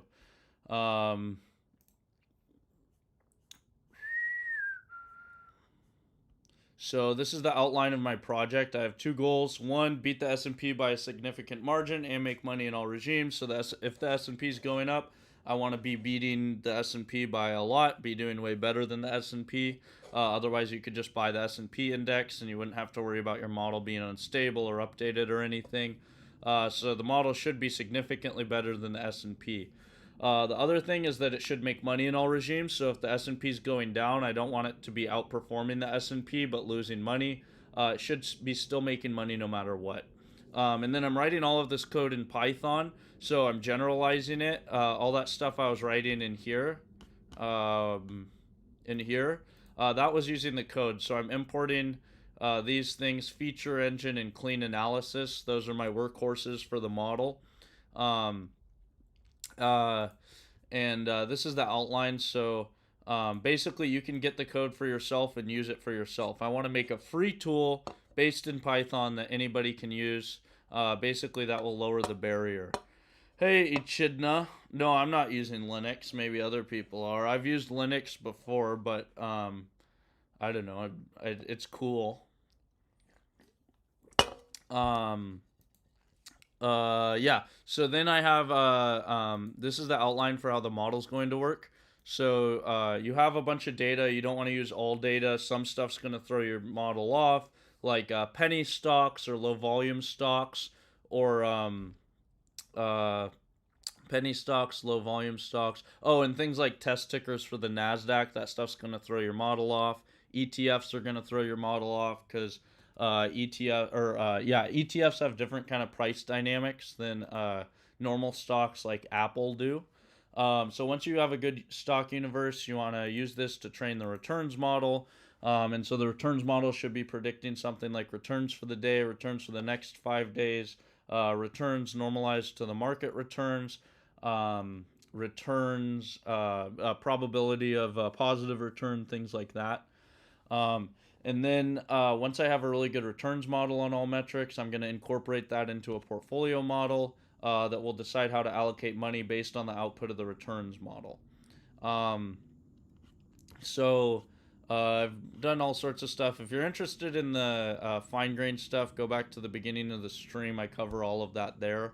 But basically, I found this really good model that I thought was working really well. I went through and tested it all sorts of ways. And once I was done with the tests, I was getting really good performance. This was a couple of weeks ago. And so then I went through and I tried changing the data split. And it turned out the performance actually got way worse. So I did a walk forward analysis and I found that the model's degrading over time. It's falling below my goal performance metrics. The key one here is information coefficient. That's giving the predictive power of the model. And so that's falling below the targets that I'm shooting for. Information coefficient to information ratio, interestingly, shows the same sort of pattern, but it's still above my threshold. So that's showing that the model's still stable enough to use, although it's degrading in stability over time. But it kind of looks like 2022 was its worst year. Now I need to look into this because 2022 was a recession. I don't know if they call it a recession or just a bear market or a down year. Um, but recession is typically defined as at least 2 quarters of where it goes negative. So 2022 was a mild recession. Um, and you see there the stability is the worst. But then it's recovering over time. But it's recovering in bear or in bull markets. So I need to look more into that. This kind of indicates the model's weak in recessions. But every year, no matter what, in the walk forward analysis, it's showing that it has good enough stability. But the predictive power isn't good enough. So I need to make some changes to my model to squeeze out some more predictive power out of it, basically. I tried adding sectors and neutralizing to sectors. So sectors as a feature and then neutralizing to sectors. I thought these would improve the model. Neither of these did. Um, so I've done a bunch of other stuff, but quick on the sector thing. It turns out you don't want to neutralize all features to the sectors. Some features you want to mean reversion and volatility features you do want to revert to the sector because those are typically sector dependent. But the other features you don't want to neutralize to the sector. And if you're neutralizing everything to the sector, you're losing the information about how if a sector is overperforming the market in general, but you're trying to if a sector is outperforming the market in general, but then you neutralize everything to the sectors, you lose that information. So some features you want to not neutralize to the sector, some you do. And so I'm going through and trying that here. So this is a little bit more of an advanced strategy. And I want to see if I'm using the same universe, does this improve the model? I'm hoping that it will. And the other thing I looked at was getting a better universe, so trimming out all things that aren't common stock, ADR, which are foreign listed stocks, and REITs, which are real estate investment trusts, and I'm dropping everything else. That also made the model worse. So I'm looking into the reason for that. I'm thinking something might be wrong in the logic for the filter. Um, but this model is so I'm using the same features as I was using for my really good model, but for the volatility and mean reversion features, I'm also adding new features of the same features, but half of them are neutralized to the market, half of them are neutralized to the sector. So if I only neutralize the volatility and mean reversion, how does that work? And I'm going to put that in this slide here. And also in this slide, I'm going to do the same thing, but volatility and mean reversion, try only normalizing those to the sector and not normalizing to the market and see how that performs. And so this is the base, just using all features neutralized to the market, the really good model I have. And so I want to see how's my performance compared to this performance. Yeah, but what I really need to figure out is why does, if I drop those bad tickers out of the stocks, the universe, why does it perform worse? So I'm looking into this here. Root cause. Filtering to common stocks is theoretically correct. Preferred stocks and MLPs have mechanical near deterministic price behavior.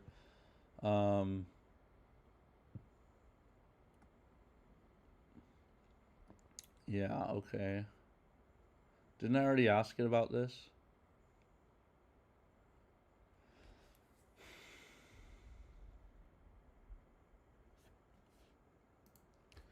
I don't understand why I should get the metrics relative to the whole market and not the universe.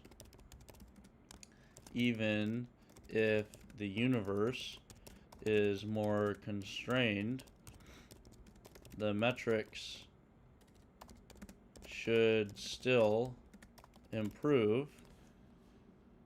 All right, so we got the output of that, doing all the features, and then the ones that are mean reversion and volatility, adding new ones which are neutralized to the sector.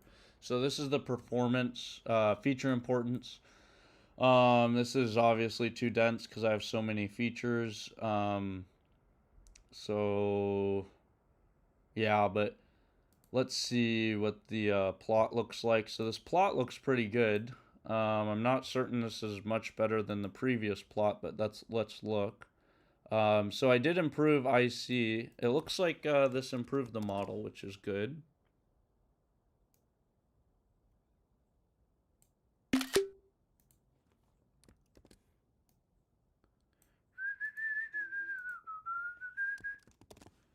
All right, now let's do the same thing, but we're going to drop out the market neutralized features for volatility and mean reversion.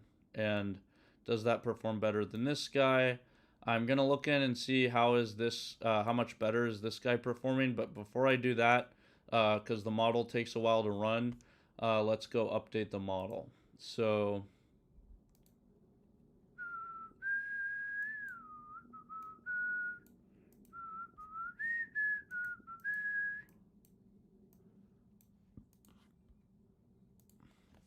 So let's take off model 18, turn on model 19, and then we could go to the bottom, and model 18 should be the exact same code as model 19. I just have to change one thing. So here we go, model 19.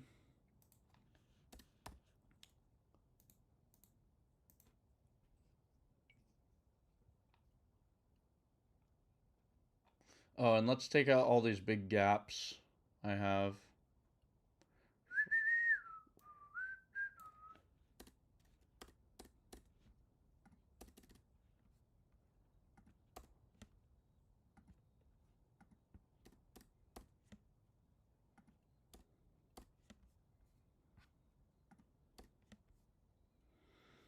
Okay, now model 19, same thing.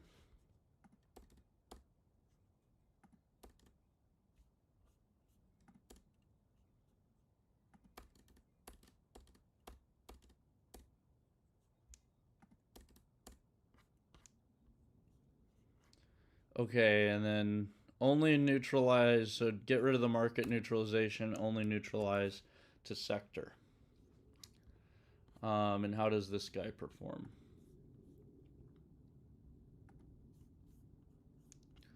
So let me make sure this is saved. And I turned on model 19. Let me just make sure. Yep. Save. Get out of there. And let's go run it. And how much did we improve this is the question.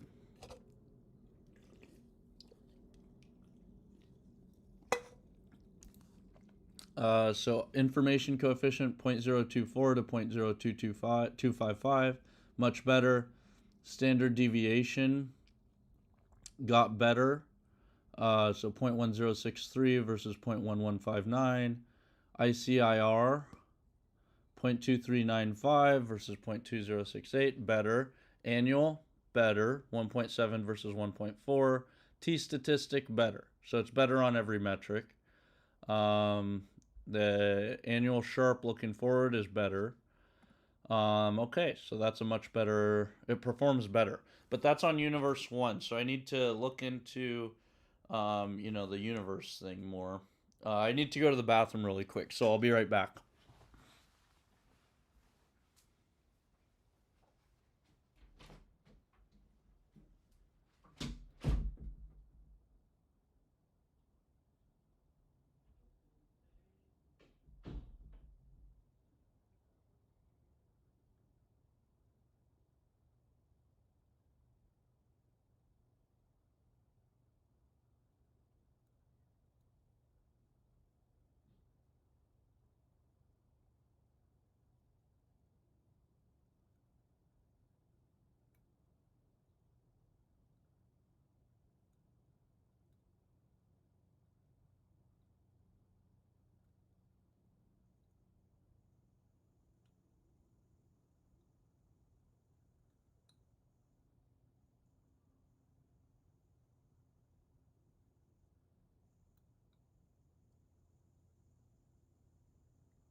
I didn't send this prompt, but I need to figure out like what the best practices are.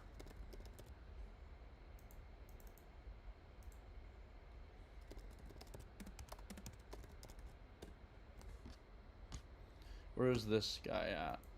Trial 30. So we're gonna have an answer soon. Maybe it will be even better, but this is really good. So basically, when I neutralized to sector, that was my first way of improving the model. It wasn't improving anything at all, which obviously was an issue. Oh, but I'm not saving it to model 12 anymore. So, or I'm still saving it to model 12. So I'm overwriting model 12. I don't want to do that. Maybe it wouldn't be the worst thing. All right, we'll see if this improves the performance worse. And if it's going on model 12, then all I have to do is just run the walk forward analysis, and it'll do it on this model instead of model 12.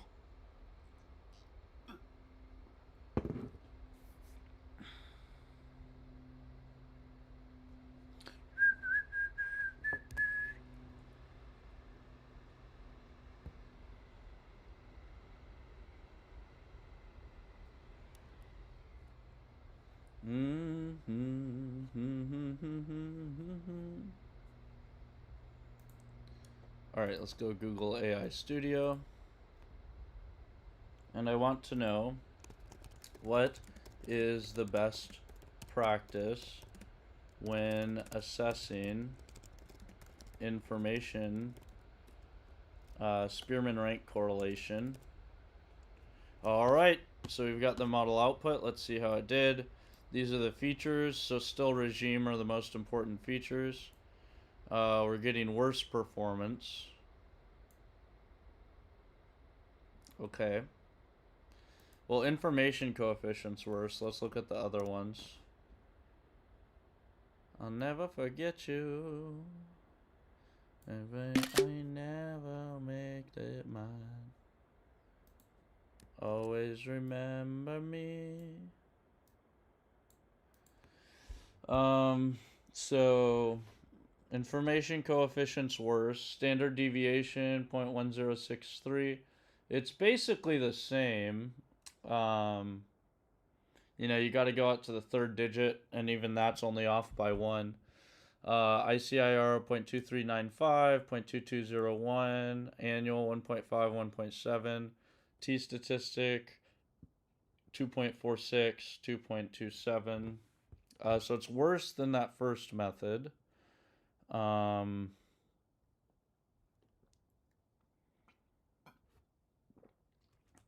Is it worse than this? 0.024, 0.0231. So it's worse in information coefficient. Annualized ICR.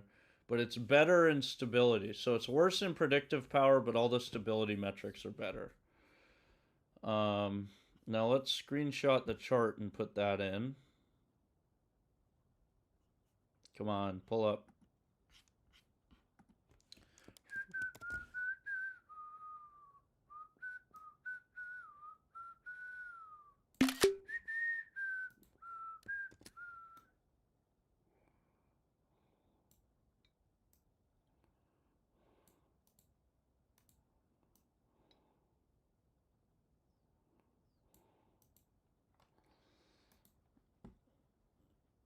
So let's put a conclusion in.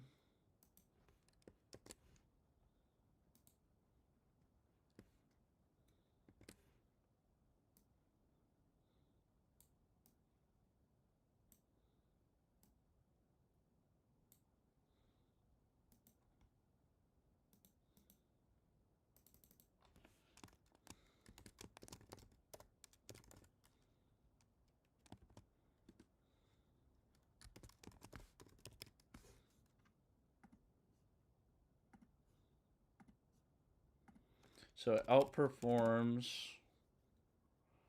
model 12 by a decent margin on all metrics.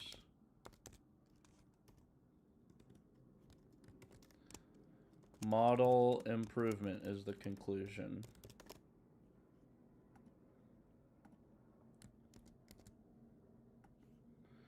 So the conclusion here is underperforms model 12. 2.27, yeah. So underperforms model 12 on IC, but outperforms model 12 on all stability metrics. Model improvements. I don't know if I can conclude that. The second point is that underperforms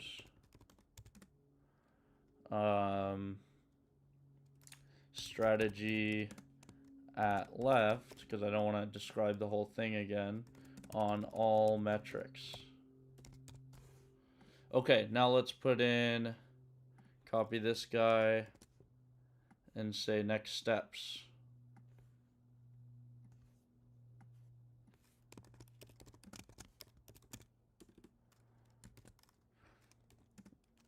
Add NAICS sectors to see if this improves the model.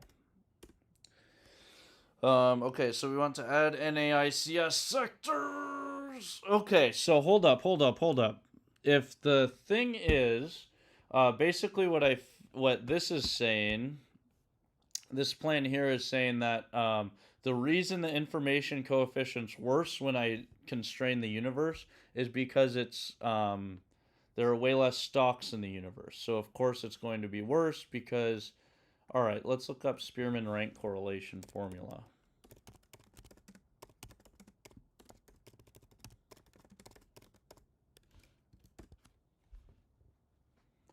So it's this guy.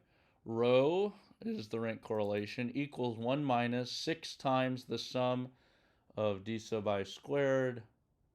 So the difference is squared. Difference between the ranks and observations. So things that aren't showing volatile price movement are always going to have small. And so that should basically make the numerator smaller. If we're including all stocks like test tickers, just think about test tickers. If we do Z exit,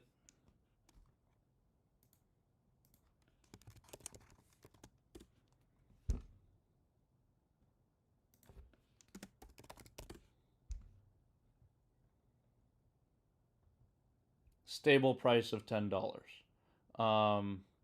And yeah, so if you look at like assets like that, they're not going to be changing over time. So this is always going to be really small because they're really predictable.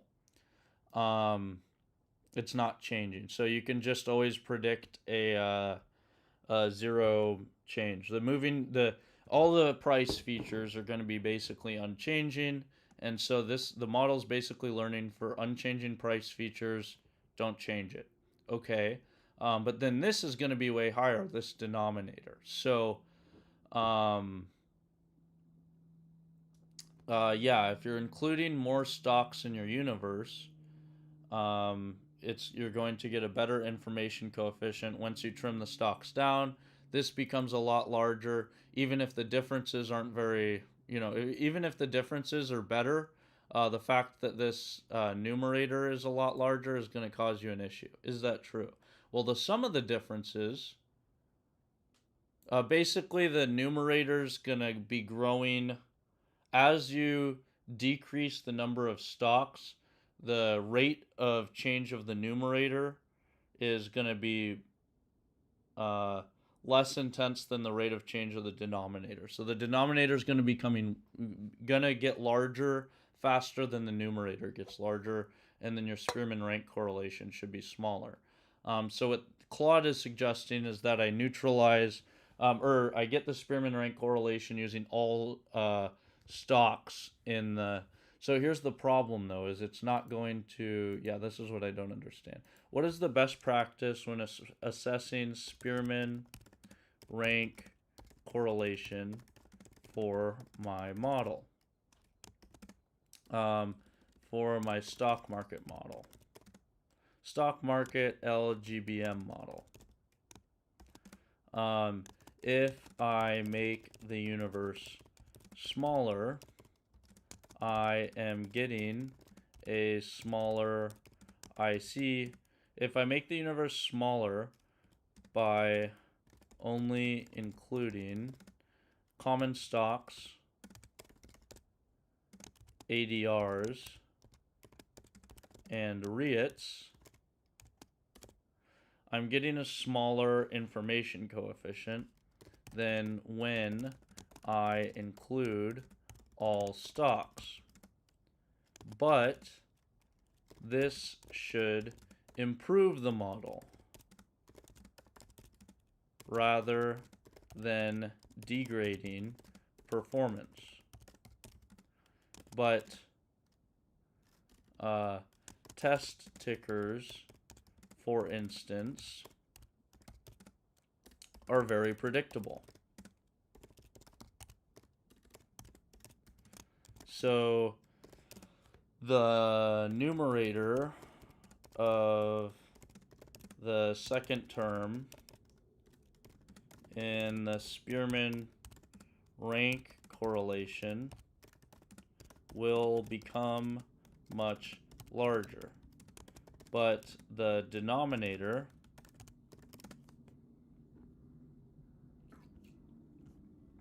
okay, I put that in.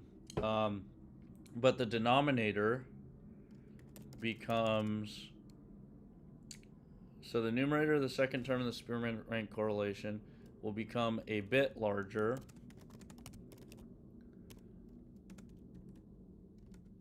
but not by much,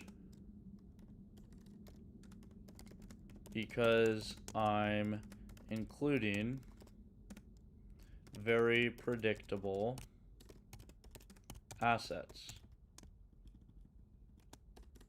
But the denominator becomes way larger because the total number of assets is increased. So the problem is that if I'm trimming the universe more, it's always going to get a lower information coefficient. So this is going to bias it towards including every single stock, even things that it doesn't learn on well, or even things you can't make money on.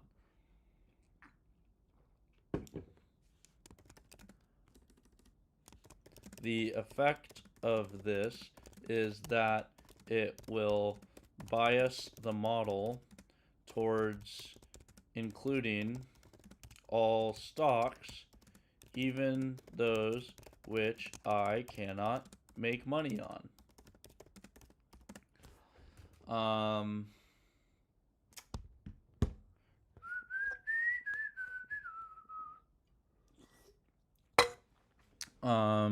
Even those which I cannot make money on. How do I make the Spearman rank correlation neutral to this? So the problem is if I'm using N for all of the stocks, then that's not going to work either, because then I'll, yeah, that's not going to work either.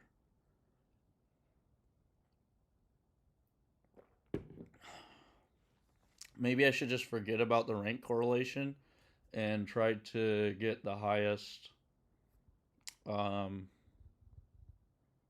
is that called? Sharp ratio.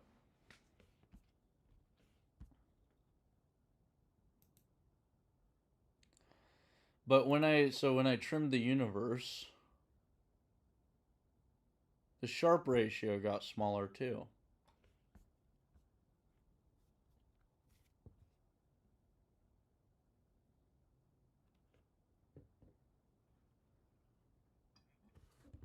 Good, I've hit on a classic pitfall.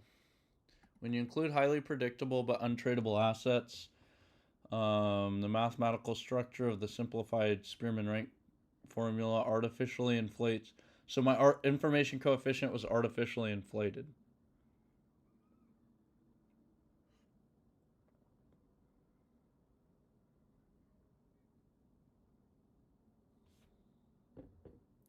Decouple your training universe from your evaluation universe. To fairly compare a model trained on all stocks versus a model trained on restricted stocks, you must evaluate both models strictly on the restricted stocks universe.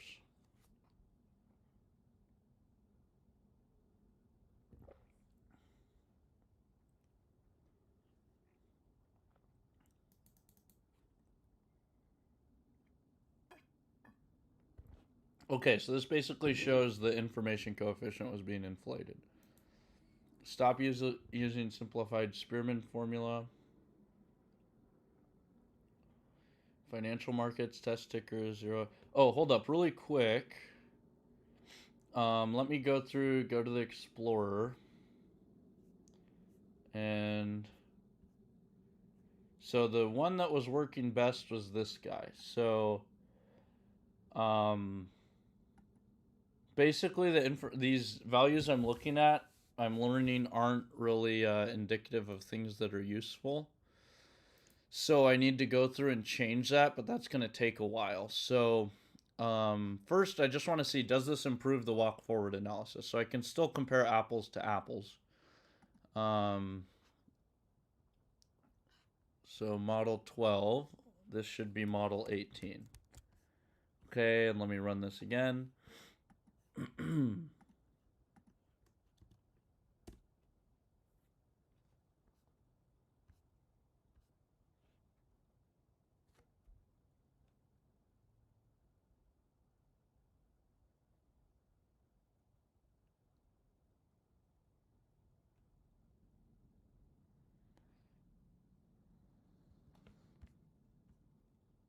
Oh, but I forgot to turn that on.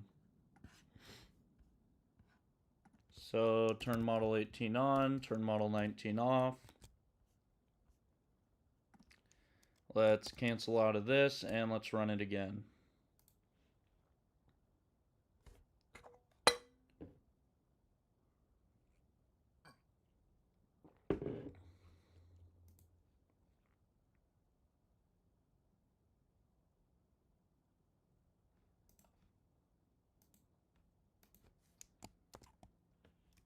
And run it again.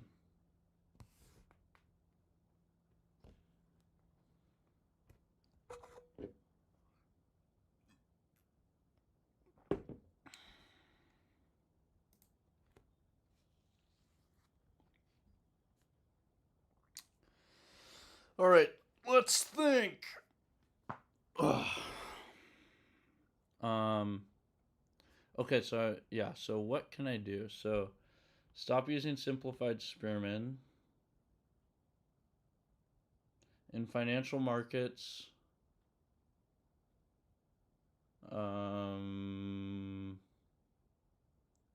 yeah, calculate Spearman correlation by computing the Pearson correlation.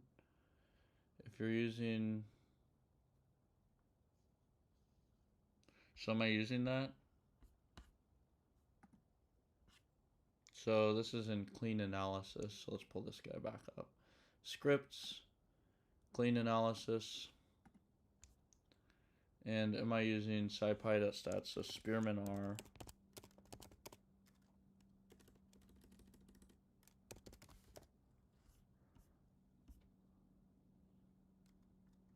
I am.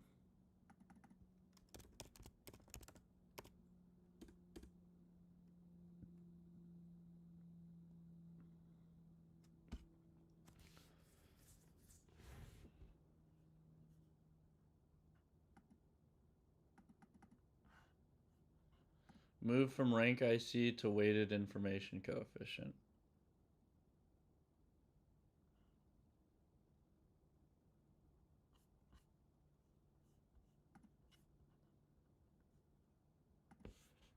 I can't think of anything else for this, so that should improve the model, I think.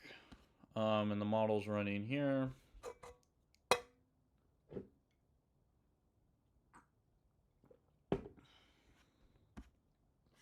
So now for the walk forward.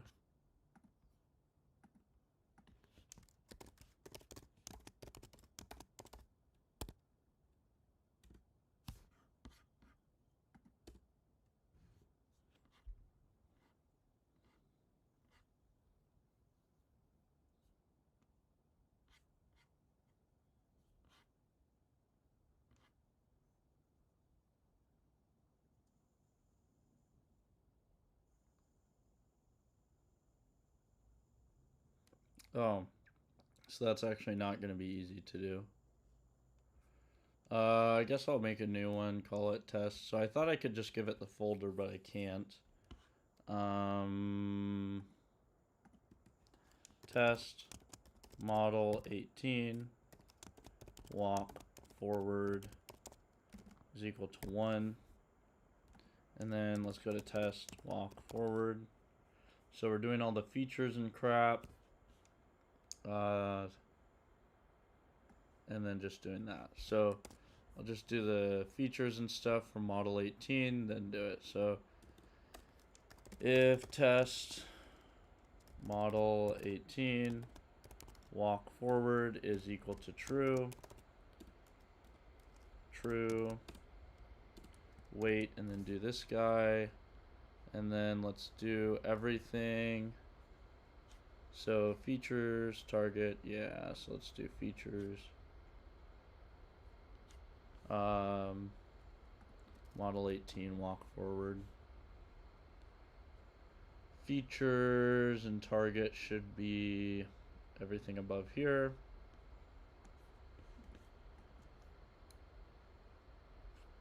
Oh, no, don't go there.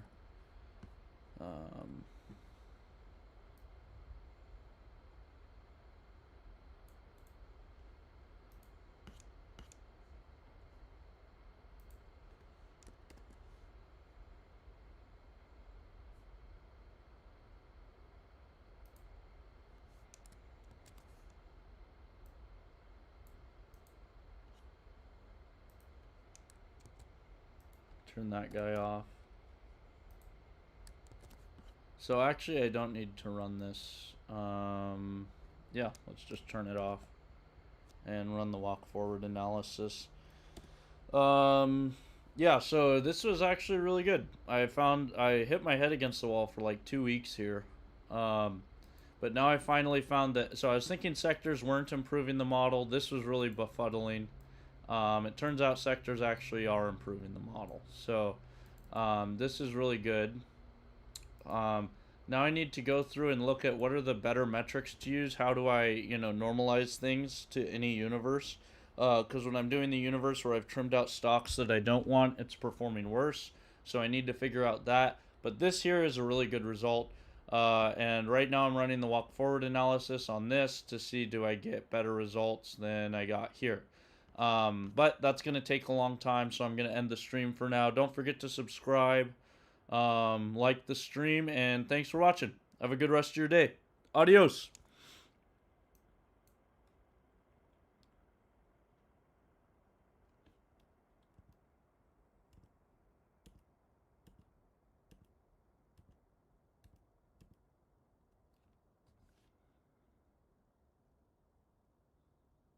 It's a really good result. And right now I'm running the walk forward analysis on this to see do I get better results than